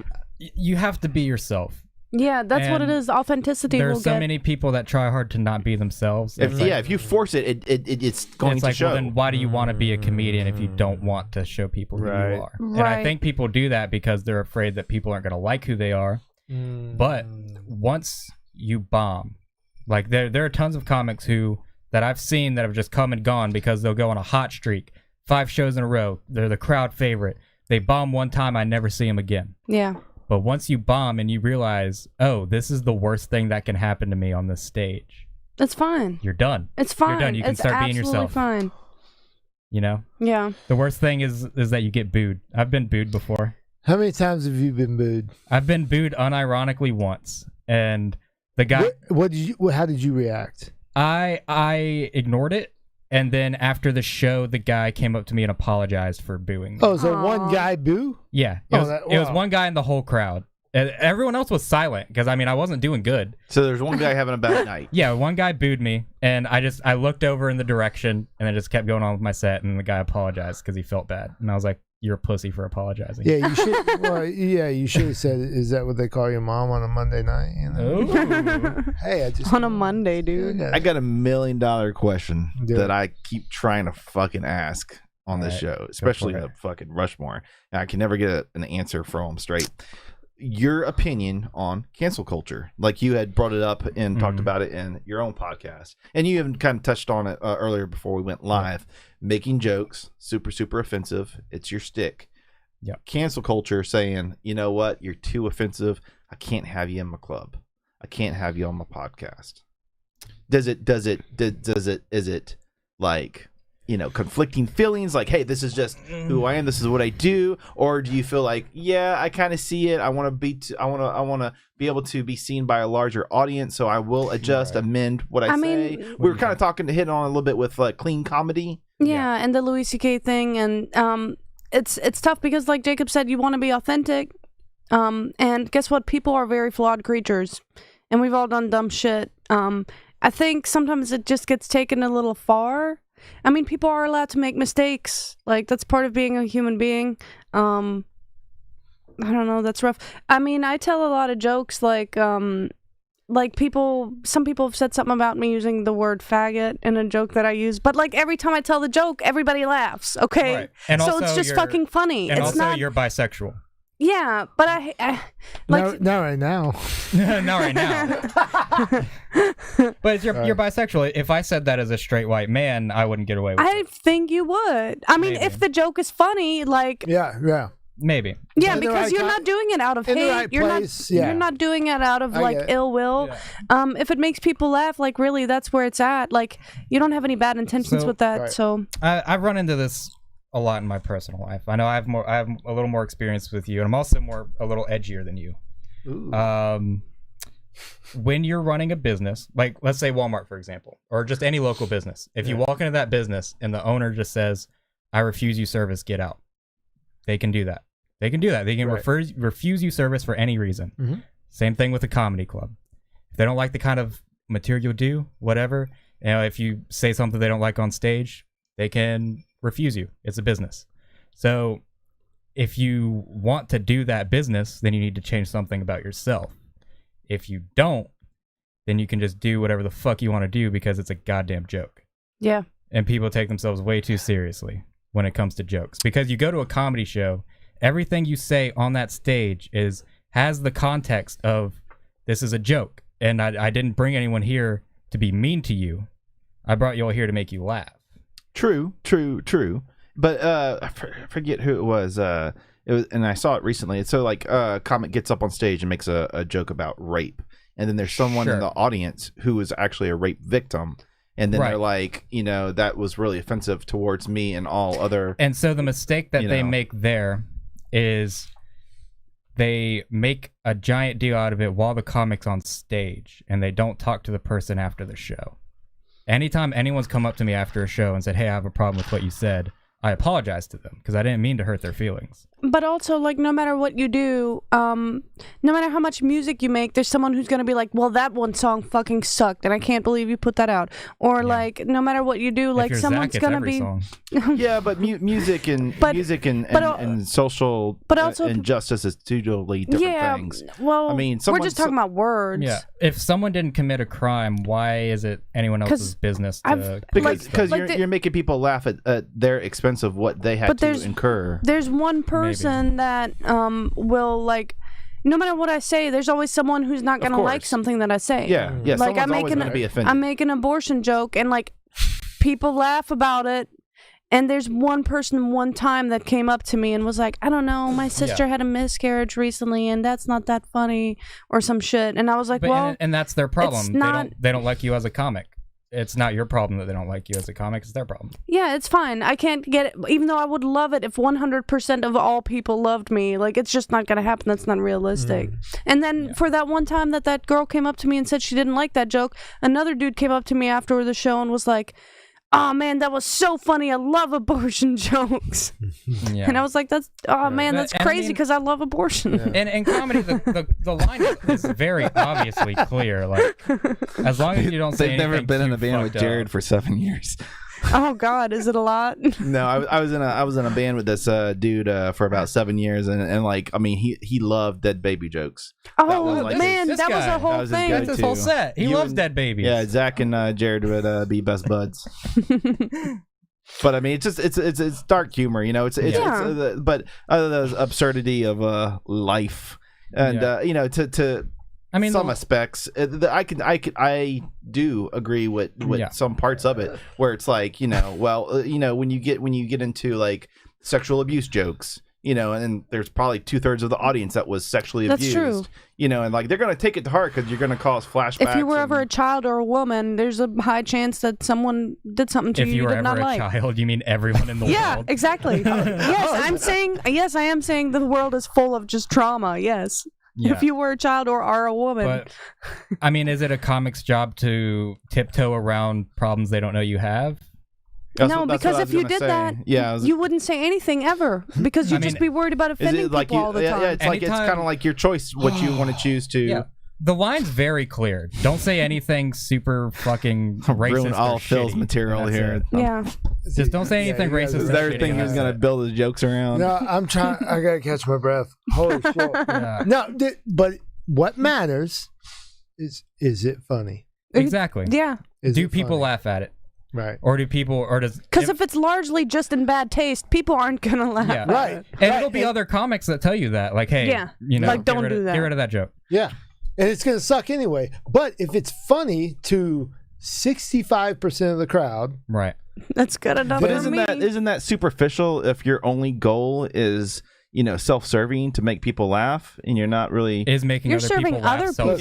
At the expense of who, no matter who the audience is or who is in the audience. Yeah, absolutely. Because someone's got to be the butt of the joke. It's usually me. In my comedy, it's usually myself. Look, that's a rule of comedy. Is I don't remember who said this, but someone said that one rule of comedy of what makes something funny is holding a certain audience under another audience. And a lot of times it's the comic themselves that's the one that's under. Everyone loves self-deprecating jokes. But if you make that another audience, if I made that joke, if I made a joke about me being better than Patty, then well, at least one person's going to be offended, and it's going to be Patty. Yeah, right. Let's take Patty for example, right? Let's say she's the funniest person in the world, right? Let's just put that out there. Let's just put that out there. Soundbite. Look, if her whole act is about abortion, pedophilia, like the most offensive, triggering shit ever, if it's not funny, the market will push her out. Yeah, you'll know. She won't get the gigs. She won't get paid. Yeah. She won't. I mean, but if it's funny, it'll work its way to the top. The cream rises to the top, right? Mm-hmm. It's a matter of funny, right? And I mean, life is dark. Yeah, Yeah. I go to a comedy show to escape that darkness. Right. You know what I mean? That's why when I started doing comedy, it like lifted this weight off of me because it's so therapeutic. That's what I was leading into. Yeah, was I mean, most of the jokes self-therapy aspect of it for the comedian. Like Whitney Cummings, she's like one of my favorite new female comedians, and she's even talked about it on her podcast and on with Joe Rogan, like how for her she works through a lot of her like sexual abuse through her jokes, and a lot of comedians do that. You know, the trauma that they may have experienced, and I think when it comes into cancel culture, is like you were saying earlier, you know, Patty can make certain jokes that I can't make, that you can't make because it'd be in bad taste, just like Whitney Cummings can make a joke because she's experienced it, she knows, you know, what she's saying and who it's targeted and for, the impact it has. Yeah. exactly. And it's not hard to be just a good person either. Like, Yeah. you know, anytime anyone has asked me to apologize for a joke, I haven't said no, you're wrong. I said I'm sorry. Oh yeah, because it's not my intention to hurt your feelings or make you feel bad at all. Yeah. But how many times does that happen? Like how many more times than you'd have you- think. Yeah. Really? Yeah. People come to you after shows like, hey, Mainly when I'm on the road. Yeah. for me, it was only one time. But yeah. Yeah. I mean, I've had a lot of people. I've had like a group of guys come up to me because I did a joke about the differences between white people and black people. Which is great. Very basic joke. what's that joke like? I want to hear that shit. You're gonna get shut down. Oh shit! Yeah, Look, It's not the car joke. You get some It is the goddamn car ring joke. cameras over here. But it's So- not racist at all. No, the hilarious thing about the joke is I say that I don't want a white person working on my car. I need Darnell or Jorge to shit. get the fuck out. Hey, That's a funny joke, right? It is And funny. it's not putting anyone. It's putting the group that I represent under the group that the joke is also about. because you're saying black people 'Cause- do good work on cars. Exactly. Yeah. And so a group of black guys after a show in Mobile came up to me and were like, "Hey, we're gonna beat the fucking shit out of you." Really? Yeah. Did that really happen? Yeah, absolutely. And I said, "I'm sorry. I didn't mean to offend you." I was saying you were good at cars. Everyone laughed at that joke. I'm sorry you didn't, and we hashed it out. It ended up being fine because I said I'm sorry, and I meant it. I meant I was sorry. Hey, those people aren't mechanics. Exactly. Those people are not Exactly. mechanics. They've never worked under a goddamn They're like shaded tree, changed out an alternator. Yeah. But I mean, it's jokes like that where you don't know how risky it is until you maybe get yourself in a situation like that. And I've done that joke ever since, and no one's really had a problem with it. Yeah. Because I mean, it's all about the context you give beforehand. Yeah, when individual people have individual experiences. And that's exactly what I was going to wrap up with the whole cancel culture talking point was the context. Because I've been trying to talk about this for forever, and like the first time I remember we tried talking about it on here, like it just blew up, you know, like it just dropped dead, and we couldn't go anywhere with it because we had too much whiskey at that point, and nobody was interested in having a serious conversation about it like we did just now. And to circle back around, it always comes back to the context of your delivering, and it was actually one of the first things that kind of like prompted us, that we were like, I was like, Phil, we need a fucking disclaimer, like seriously, like you guys are our first Gulf Coast comedians to be on here for our comedian series, which I was telling you, Patty, about like the other week. Like we want to do like a series like where we have Gulf Coast comedians on here every month, because it'd be great to it's kind of like, you know, we call it a deep dive, but you know, for anyone watching, it's like kind of a get to know your local comedian, you know, and then go out and see their actual, Because there's a lot of really funny people around here that people just don't know about. Yeah. but you also have to you know, the context of it, like, you know, like for example, like on here I was telling Phil, like we can't, you know, you can't have comedians on here if it's not presented as a comedic podcast, right? Because then your joke becomes super highly offensive for the general audience that's watching. So you have to be very clear on what kind of entertainment you're delivering, what kind of a guest you're having, and you know, basically, if you have a comedian that walks into, you know, a sewing store and starts doing his bit, well, that's completely out of context. Nobody wants to hear your jokes while they're shopping for fabric. It's you know, I mean, that's a bad analogy, but I think it you know, you get what I'm saying. And then you're dropping the wrong words in the wrong places. In the wrong place, right. Yeah. And so it needs to be set up by like, hey, I'm going to be in an environment where it's going to be comedy. There should probably be something, you know, said at the beginning of the show that like there's going to be offensive insult said. Please take it with a grain of salt. Enjoy your beer. Tip your bartender. Yeah. That kind of thing. You know, make fun of the shape of Phil's head, you know. Yeah, and that's the disclaimer we give at every Monday show, the Nasty Show, is before... Yeah, they're like, watch out for Phil's head. Yeah, we're like, watch out for Phil's head. We can see it from here. But no, I mean, every time I start the show, before I even do my set, I'm like, hey, this is the Nasty at 9 show. If you get offended, it's your fault. It's on you because you know what you're signing up for. I'm telling you right now, you don't get offended. Finish your dinner, take your kid, leave. Yeah. And it's worked 100% of the time because everyone knows what they're signing up for. And if you know what you're signing up for, then, you know, no harm, no foul. Yeah. Well, who are some of your favorite comedians? Let's start with you, Patty. Well, like already, Louis C.K., my number one favorite. Number one? Which still surprises me. He is. He's still a great comic, man. He's great. I loved his show too. But he did the thing with his wiener and stuff. Yeah, but like I already went over this, bro. Oh, wish the camera would have been on him. Just the way he does his comedy, it's just like things look so spontaneous, but it's not. Everything is so planned out and like so perfect, and it's like storytelling. It's and kind of like when I do comedy, like I don't have like great messages right now, but like really like what I admire about great comedians like Dave Chappelle and people like that is like at a certain point you get on stage and like you're making jokes and stuff, but you're telling like facts of life type shit. You're basically a philosopher, you know, like when you get to that level, you are. Yeah, exactly. So things get really deep at that point, but I just love Louis C.K. We just have similar humor, and I relate to it a lot. But then outside of that, I think that like as far as clean shit, like Jim Gaffigan, I said earlier, like I don't do clean comedy, but like I don't know how he does it, but he's so amazingly funny. What makes Jim Gaffigan good is that he doesn't do clean comedy either. He's himself. And it just so happens that it's not about it's not about whether Jerry it's clean Seinfeld, or not. where he fabricates his entire persona. Exactly, you're right. It's authenticity really that sells it. Yeah, just like Dave Chappelle, he's a legend now. I love Dave Chappelle for his leadership. Yeah, you listen to a Dave Chappelle comedy special, you're not going to really bust a gut the whole hour, but you will have something to think about. You will think and you will feel things, and like he never like excludes other people. He's always very, no matter who you are, he's relatable. Yeah, he points out the current social issues and he brings them to the surface, and he's able to work it into his material like that's digestible for the audience. And it's so admirable. And there's people that need to do things like that. You know, it's also really fucked up, and we should probably fucking, you know, think about, you know, changing our ways. And that's doing a true service to culture, really, to bridge that gap between being entertaining and actually like being like real and educating people on things like. They're just saying things that we've all thought of before. They're just saying it in a way that is more digestible. Yeah. Who's your favorite comic, Jacob? It changes. It changes when I get in different moods, I guess, because I'll get in moods where I want to write comedy entirely different from when I've wanted to like write it.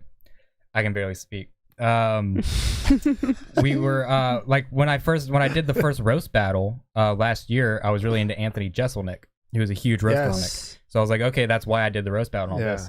Now I'm really into Tom Segura. I think he's probably my number one favorite. He's a great storyteller, too. He is. He's a really good storyteller. That's what I've been working on. He had a joke in his new special, Ball Hog, that I had to scratch out of my notebook because I wrote the exact same joke. Really? But Yeah. you didn't Which realize one? it? No, of course not. It was before the special came out. So, and I saw the special. I was like, "You son of a bitch!" And I had to. Which joke is it? It was like a joke about how you ask someone how they're doing at a grocery store or something like that, and they never say that they're not doing good. Oh, I'm fine. Because you just don't have time for that. Right. I had that same exact bit, almost word for word, in my notebook. That's funny. So I mean, we have definitely the same wavelength, and I like how he's not afraid to shit on certain places. Like his new in ball hog, he shits all over Louisiana. I've been to Louisiana. Yeah, I love that he state. shit on New Orleans. Yeah, I love New Orleans. I love Alabama. I think it's beautiful, and I laughed my fucking ass off about him Yeah. shitting on it because it was fucking funny. And Right. everyone else that's from New Orleans was like, "Man, fuck this guy. I hope he never comes back." I forget the joke. What was you remember the I don't joke? remember the joke. I don't remember even the last time I It was watched something it. bad. He insulted the shit out Yeah. of New Orleans. No, he lit New Orleans the fuck and up. he's like, I'll probably never be able to go back to New Orleans Yeah. and do a show after But this. the thing is I do that same thing with my hometown or Panama City, which I frequently headline. Like I shit all over it, and everyone just eats it up because they're from there. We're from They're there. like, It's "Yeah." relatable. We It's like funny. hearing you talk about us, even if it's in a negative aspect. But him, John Mulaney, as far as John Mulaney, you know, yeah, joke writing and Yeah, he's delivery good. goes, yeah. and Which, by the way, like we've touched on it a little bit, but there is a difference between like I don't know if a lot of people realize that there's comedians who write and there's comedians who perform. Like on SNL, they have a ton of writers. They have like an army of writers, but only a small percentage of them ever make it to any of the skits. And then they have completely separate people who get picked just to be in the skits, you know, Right. because of stand up or whatever. But you guys are both at this point, right? yeah. I mean, I'm definitely a joke writer. I always have been. Yeah. I mean, it's easier for me because I started when I was 17, so I had zero real life experience. You know, I have nothing I that's feel like relatable to it's anyone easier else. for me because I do have a bunch of life experience, a bunch of shit to like write about. Yeah. There's a lot of material to work with. I'm sorry. So- I'm sorry. I'm sorry. I was about to ask how old you were, and then I was like, that was fucking rude. You can't ask women how old they are. You can. I'm 30. It's okay. Okay, I'm 34. Phil, Oh, who's your okay. favorite comedic comic? Right now? Yeah, right now. I got to be honest with you. I forgot his name, but he does, So memorable. Jerry Seinfeld. The opposite of Jerry Seinfeld. can you guys Jeff Dunham, obviously. can you guys focus for a second? Phil likes his puppets. So the early show. Have you guys seen that? You guys know about that? The early show. I've heard of The it. earliest show. There's a guy on there. I'll send you his name afterwards, and it'll all make sense. He's an improv comedy guy, and they do an improv comedy podcast out of LA. And I've seen almost every podcast episode, and I've seen the earliest show, and it's a play on morning shows. And he does improv comedy, and he was on Comedy Bang Bang like 100 times. You know, Okay. Comedy Bang Bang. No, I know Comedy Bang Bang. He knows Comedy Bang Bang. Of course. I don't know his name, but he's great. But it got me into improv comedy, and I love like taking a premise like a flat storyline. This dude brought a whole bottle of Crown Royal and a whole Oh, we bottle of killed Maker's that Mark. shit. Hey! Dude, it's almost gone. Thanks to Pops. Thanks Yeah, to Pops. thanks, Yeah. Pops. Mitchell Thanks, Groucho. Shout out to the second. Out Yeah, the second. You're the third, you're the right? third? He's the third. His dad's a What up, Daddy? beast. Thank His you. dad's a beast. Anyway, I love starting with like a premise, like a 2-minute storyline, Yeah. and then they just go with it. They just fucking riff. That's what I love. Yeah. Like Middleditch and Schwartz. I watched that on Netflix, and it was really good. It's almost like I'm like, this has to be scripted to some degree because it's just too Yeah, good. it's an Right. improv special. Improv It's shit too like that. fucking You know what I good. mean? Yeah. Yeah, it's good to have a background in something too. Like, I mean, if you have a background in improv, you can absolutely take that to stand up. Oh yeah, I had a background in writing before I started writing stand up, so that's what I took. that's Stand up. You can that's have a where I'm background from. in music and do something with that. because and you're a stand up. performer. That's and some you of my know- favorite yeah. shows that start the groups. The Mhm. cast started out as improv groups. I mean- the State, Kids in the Hall. Yeah, Yep. absolutely. That's why Maddie Kime won the roast battle, because she did. We were at USM around the same time, but I never met her. Then, like, we were just around the same people, because one of my friends was in the Stage Monkeys, the improv group they had up there. But it gives her such an edge to be able to just pull shit off the top of her head. Yeah. Yeah. She crushed that shit. Out of the situation in front of her, she can just look at someone and then improv a roast. Mm-hmm. I'm obsessed. I'm fucking obsessed with that right now. I love that. You should have been at the roast battle, bro. That's I didn't get an invite, so. All right, next year I got you. I'll invite you to the next one. It's gonna be February. Let me pull out my 2020. Yeah, let's February 22nd. Let's plug some shit. February 22nd, right? What? Yeah, the last week in February. It's too soon, man. No, organized. Have you guys ever been to a comedy club like Second City in Chicago? I have not. Not one that big. I've played little shitty comedy clubs that, like the one I played, they paid for me to stay in a hotel and everything, and we show up there, and it like used to be a Chinese buffet, and it still has the decorations up and everything, and it's just like a really bad carpeted stage. Yeah, February 22nd is going to be the next roast battle. Really? Yeah. At the district? At the district on the Are you going to be on that film? I thought they're annual. I thought they're annual. I don't know. Well, Look, it was until... Are you going to be ready in time? No, I'm you not. You said Valentine's Day? No, I'm not going to be on it. I'm not a performer. I can't deal with it. But you can come and see. You can host a podcast, but you can't be on a roast battle. Hey, by the way, do you live stream the district set? I know you live stream at Marley's, but with it being live entertainment, we want people to not have another option. You don't want these lazy sacks of shit sitting at home watching on their phone like they're doing right now to this podcast. Yeah, by the way, let's address that. Guys, you should come to the studio next time. If you're at home and you're watching this on your phone and you're not here, like, look, shout out to Zachary Perkins, because he's here. He really cares. He did the damn thing. Yeah, dude, look at him. Let's switch the camera. And he's only fucking two of the people on this podcast. Look at that guy. He's been shaking drinks all over us the whole time. Patty, you were in Zach's recent music video, and I want to ask you about the role that you played, because the screenshot that I saw Zach post, it looked like you were his manager in the limo. You were like, what? You can't even play his girlfriend? Fielding calls, no. like booking him for wherever, and he's kind of like popping the champagne or whatever. Don't want to be. No, I couldn't play his girlfriend. That'd be too much nepotism. No, the original idea was like I was gonna be like a lawyer type. But as things progressed throughout the day,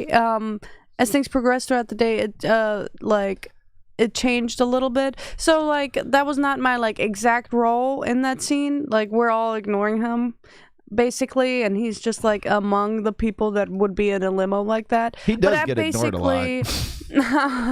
Basically, I was still trying to stick to that character, right? And I was like making phone calls, and I was like, "This fucking douchebag just sold his soul to the devil." I was like, "We're gonna make a killing off of him." Man, Patty just told everybody what your plot of the video is.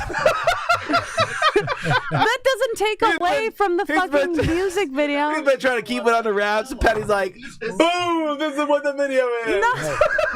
No. Damn! It's just, but that's not. Damn! Zach's he's like, we're gonna have to have a talk after this. That's not gonna take away from the product. He's got $12,000 behind freaking ads and bullshit behind this video. Phil, weren't you in the video? Yes, I'm in the video. But actually, like I was in like 3 scenes. But yeah, but plot hole. You did do a great job drumming, though, bro. Thank you. I'm very aware of that. Everyone performed really well on that stage. Plot hole, no one's gonna watch the video anyway. Yeah, they are. It's gonna be so good. Dude, spoiler alert. If you see a very in shape guy that's got his cardio on point with an orange drum kit in the video, that's me. It might be Phil Kron. Is that how you say it? Phil Collins? Oh my God, it's an honor. That is your new name. So just think of Kron like yeah, but it's spelled K-R. You're like it's German. Then I would say Kron. Like the Revenge of Kron. But now, Patty. Yeah. It's American. It's Americanized, yeah. It's not Americanized. It's fucking American. Yeah. You German every letter. I'm so sorry. Entschuldigung. Look. Have you ever thought about doing comedy in German Lo siento, before? papi. Look, Do what? Have you ever thought about doing comedy in German I was before? actually watching this German girl on Netflix the other day. They had a special, and I was like, wow, this is pretty cool. I could probably pull it off if I, like, studied a bunch and You got have to study your own language. I do. Hey, look, at least I'm better at English than most people that grew up speaking it. So, yeah, I'm not fluent in German by any means at this point. I need to get back into it. I am. Did you know I'm fluent in German? 9. Do you want to hear some of that? Yeah. Show me the peppers. I got Zach to laugh. I'm good. I'm happy. Patty, you got anything lined up for Hey! for the thing that you're trying to do that you host? You trying to find a new place? I don't know if we really got into it too much. I still have to talk to what's his name now? I forget his name. Joseph Simpson, our creative space, because he's doing a bunch of workshops and stuff out there, and they're doing all kinds of stuff, which is cool. But what is it that you're looking for? What I really want to host an actual. Bar? It's probably gonna be like a. It's probably gonna be a bar. So, do you want to host an actual showcase of talent instead of an open mic? I was thinking about doing that, especially if I'm doing a thing where I'm kind of in between New Orleans and like our scene over here. Then I can bring people kind of together in the middle. So there's a couple spots out in Waveland and stuff that would seem pretty cool for that. Does that not already happen now with Landmass?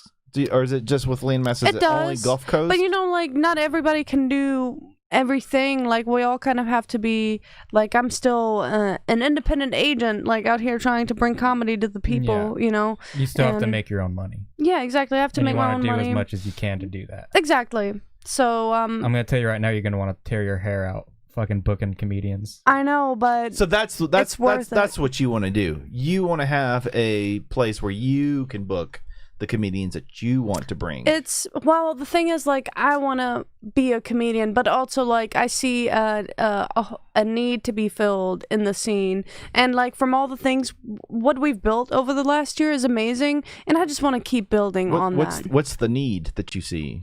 There's like I said, there's a bridge like to be built between New Orleans and Landmass, basically.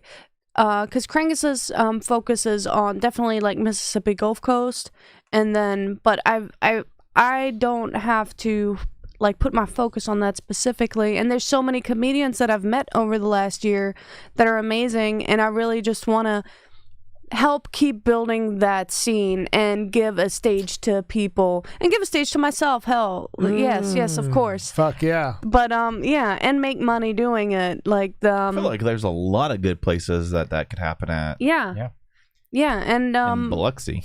Absolutely. Yeah, right. Biloxi was the comedy spot before everything shut down, and then some bar owners over there. The Kraken was a lot of fun. Know what they're doing. Yeah, yeah.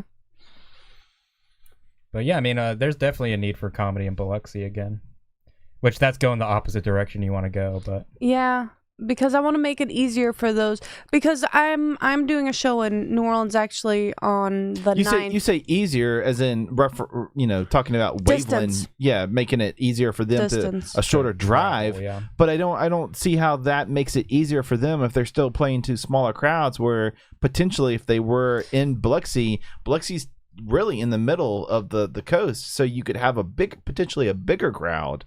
Well, I've been in Biloxi and tried to get. Isn't that the ultimate? We have Ocean Springs, we have Gulfport, so anybody who likes comedy in Biloxi would go to one or the other of those shows.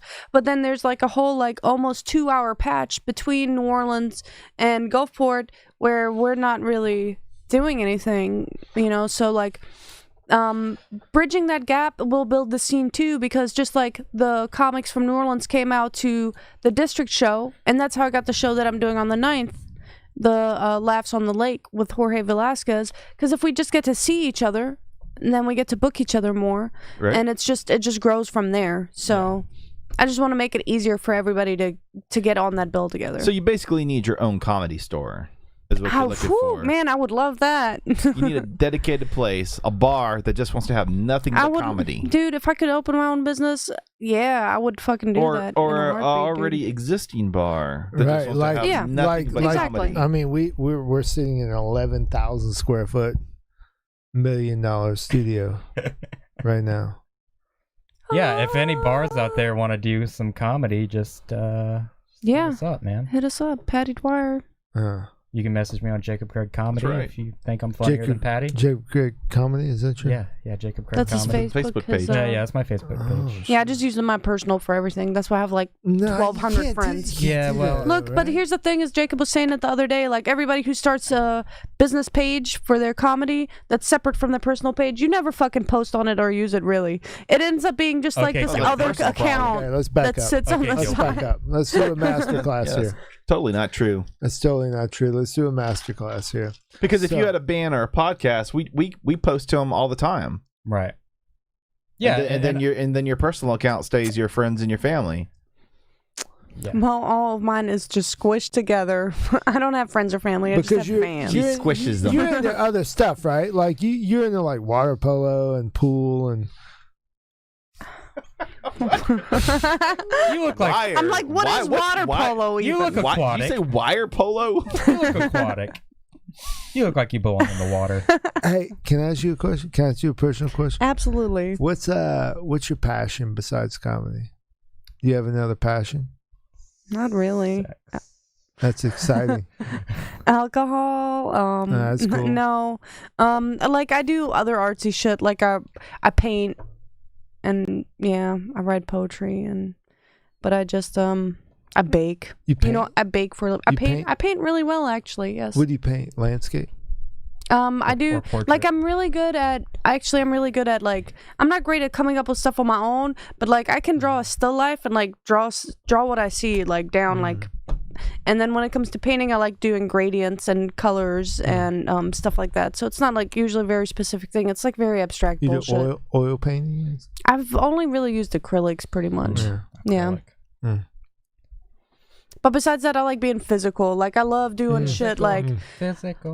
climbing mountains and bullshit like that. And You rock climb? no, I haven't. You said- That would be super fun. I love the rock climbing wall at Margaritaville. yeah, That was a lot of fun. I did that. I shut off in front of a girl one time. She wasn't impressed. No? No. I would have been impressed. Screw her. You should have brought me. Yeah. I have great upper body strength, but really bad lower body strength, and that doesn't do well. I think that's That's normal right. for guys are Yeah. more upper body, That's a women prison are more body. like leg. Yeah. Yeah. Exactly. Prison body. Yeah. You ever been to prison? I've been to jail. Okay, We've talked about that's close. Yeah, we talked about that. He loves talking about going to jail. Yeah. I've been to jail. What did you go to jail for? Domestic violence. Oh my Okay. goodness. Asked me if I was guilty. Were you guilty? No. Okay. Do you want to be? Yeah. I mean, looking back, I should have. I don't want to. Looking back, no, I don't want to do that. No, apparently, if a girl says like, "Jacob Craig punched me in the face," you're going to jail. Yeah, no, I knew that. Yeah. Yeah, isn't that same- fucked up? It is fucked up. Same thing if like if a kid calls the cops on their parents, someone's going to jail. No matter Yeah, what. somebody's No matter got to go. Somebody's got to go to really? to alleviate the Yeah, tension. You Yeah, can be as innocent as Yep. you. somebody's you know, got to go. You can be clean as a whistle, but Because if they you're, never took either one of my parents, and they totally should have. you should have called the cops on them more often. They got a number, you know. Yeah. Yeah. And then you get the one cop in his little tight bicycle shorts. You know? Oh And yeah. he's like, "Hey, buddy, why don't you hit me? Why don't you hit me?" You know, and I'm like, "Take these goddamn cuffs off, bro, and I'll punch you in the square in the face." It doesn't help. Don't do that. Let's back up. We'll edit that out. Patty, where can we find you next? And of course, Jacob, this will be followed directly by you as well. But where can we see you next? Where if anybody wants to catch your stand up? If anybody wants to catch it, If anybody does, I will almost always be at Jacob's show at the District on the Alley on Mondays at 8, and then at the Juke Joint. That's my favorite place to do comedy. That's the place that's like really made it. We get a good crowd there every Tuesday at 8.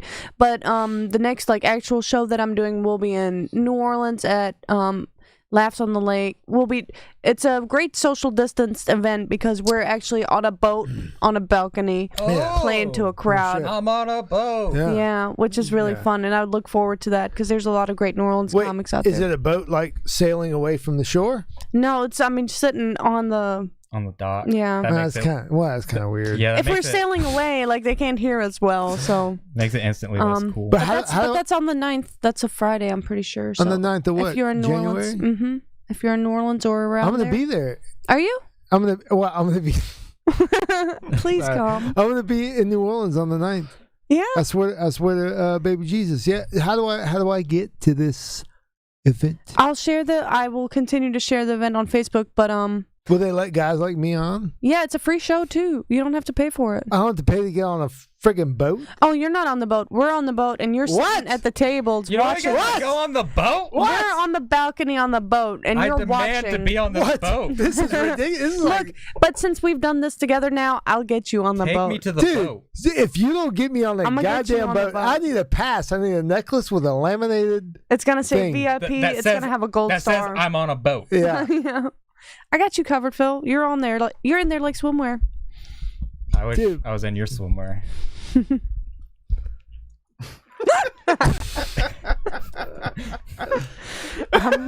I'm gonna fuck you. Is there like food involved and drink and shit? Like, can I go? I'm like that? sure that there probably is. I don't know the Are there like details on Tito's that. vodka girls like walking around in bikinis? They're like, let me get a Tito's and vodka. I Jacob, don't know. It's gonna be Yeah. cold though, Okay, so I'll tell you what. If I'm there, I'll live stream the whole goddamn thing. Is that legal? Can I do that? I don't see why not. I'll tell you what. Is it legal? Let me Yes. back up. It's public, so it's public and it's free. I don't see I why not. apologize. Let me back up. I'll live stream the behind the scenes shit because that's what I think you need. Yeah, That's what I think you need. that's what's Hell fun. yeah. You need behind the scenes, get to know me type shit. Yeah. Because I mean, That's what makes people the fall in love with you. The show's the show, but I want to know you as a person. that's You why know she's what I on mean? here. Fuck So yeah. it's I wanna overrated. know Exactly. you as a person. Right? And it's fun to see the behind the scenes regardless. And I want to get on that boat. All Most right. importantly, let's not forget about this. I got you, man. About that. I'm gonna wear my You're on the good boat. shirt. We'll be The fucking one good one. I want to rub elbows with Drew Brees. Is Drew Brees gonna be there? No, there's a guy named Brian Bruffett though. Brandon, you said his name wrong. Oh fuck! I'm sorry, He's Brandon. your friend. bitch. I'm so He's sorry. your friend, We'll and you edit it said out. his name wrong. I'm just joking. We Look. don't edit shit. BB. Is that Yeah. what we call him? BB? Be buffet. Sure. I'm gonna rub elbows with him. I'm gonna offer him an investment opportunity. Anyways, you can also see me. Yeah. Go, Yes. Go Also to see Jacob. Also see Jacob. Click the camera on Jacob, where can people catch you? Every next? Monday night at 8 p.m. at District on the Alley. It's the Nasty Joke Showcase. Come to that. If you don't mind getting a little offended, it'll be a little risky, you know what I mean? I do a podcast every Thursday called Open Micers. You can like our Facebook page to see when we'll go live. We have celebrities on there every now and then. We're still kind of in that stage of having on more celebrities and local people if you're into that kind of thing. January 30th, I'm going to be doing the 4th or 5th annual Touch Biloxi birthday extravaganza. I'm going to be doing a comedy set there. And the next Gulf Coast Comedy Roast Battle will be February 22nd, a Monday at 8 p.m. Also at District on the Alley. And hey, if you watch my podcast and you decide you like it, go to patreon.com/ompodcast to help us pay for it so that you can keep watching it. This motherfucker's legit. Dude, Oh, yeah. that was the best promo I've ever heard in my life. I know how to cut a promo. By the way. And that's the bottom line. Dude, that was good. Like this that dude's about to dude. catch 2 beers and smack them together and then fucking stun your ass. By the way, shout out to Zachary Perkins. Yeah, for keeping his Yeah. goddamn Looking mouth like a shut goddamn for once. model. I know it's hard, but I want to set up a VHS little camera to get. Anyway, you got a music video coming out. What's it called? Where can people find it? Zachary Perkins, get on the mic. Tell Come the take people my mic. about it. come Come take get it. on the mic. Let me get real close. Yeah, get real close to his face. Mm. Look at this. Oh my God, this is So my R-rated. music videos for a song called "I'll Show You." It was directed by Chaz Singleton. We got a cold open in it starring Daltinius. He's got that one shitty music video that I helped out with. Philip Crohn's in it. He pretty much starred in it as well. Him and Kelsey Moran got to watch me snort a bunch of powdered sugar at the Crest Lounge. That was pretty cool. And I don't know when it's going to be out yet. I got to wait on the director to finish mixing it. But when it is, I'll be sure to let everybody know. All right, thanks for the plug. Check my page. Check Zachary Perkins' page. We'll have it up. I'm going to share the shit out of it. Mitchell's going to share the shit out of it. I'm sure. Pussy I've ever kissed. I'm sure. I'm sure Patty's going to share the shit out of it because if she doesn't, she will be on the receiving end of a good amount of domestic violence. One can only hope. Hey, do you guys have anything else you want to plug? I don't think so. There's I think nothing else that's I'm sure there's a show I'm blanking on, but yeah, and me and Jacob will get together and we'll do more out of town shit. Yeah, but we we'll go will on the share road as more we go along. Yeah, you just have to follow Open Micers and Jacob Craig Comedy And Patty Dwyer. or at Jacob C. Craig on Twitter and Facebook. I mean, Or Twitter Pat and, _ star 1990 at Instagram. Yeah. Jesus Christ! That's how you. What a sight! I'm still training her to cut promos. You're under my wing. Thank you, baby. Jacob Craig, Patty Dwyer. Thank you guys for being here. Thank you for having us. Mitchell and Phil. Thank you guys are great. Phil. Thank you for this podcast because this is we're signing off here. I don't know what the fuck he's doing, but I wanted to thank you because you started this out like 4 or 5 months ago in the middle of the pandemic. A little while back. And you're like, hey, why don't you come on and be on this and we'll talk some bullshit. And I was like, I don't know what the fuck you expect is going to happen. Podcast magic. And I came on and I was just like, we'll see where this goes. And this has actually turned out to be really fucking fun. Yeah. I actually this is kind of like the highlight of my week sometimes, especially after a shitty week, like getting on here and drinking whiskey with you and talking some bullshit. And also I love having guests on here because it forces me to research. Like look up and listen to your podcast, watch your YouTube demo video, talk to meeting you at Scott and Mandy's house and talking to you about the circuit and everything. That's the whole thing about this whole comedy thing and about doing art and stuff. Just no matter what happens, sure, I want to be famous and make lots of money. Sure, I'd love that. But at the end of the day, getting to meet all the people that I meet and doing all the things that I do, just the experience itself is so fucking rewarding. Mm-hmm. I wouldn't change it for the world. If I make one person laugh, I did my job. That's it. That's right. Robin Williams, give it up. I'm going to bed with somebody tonight. I don't know.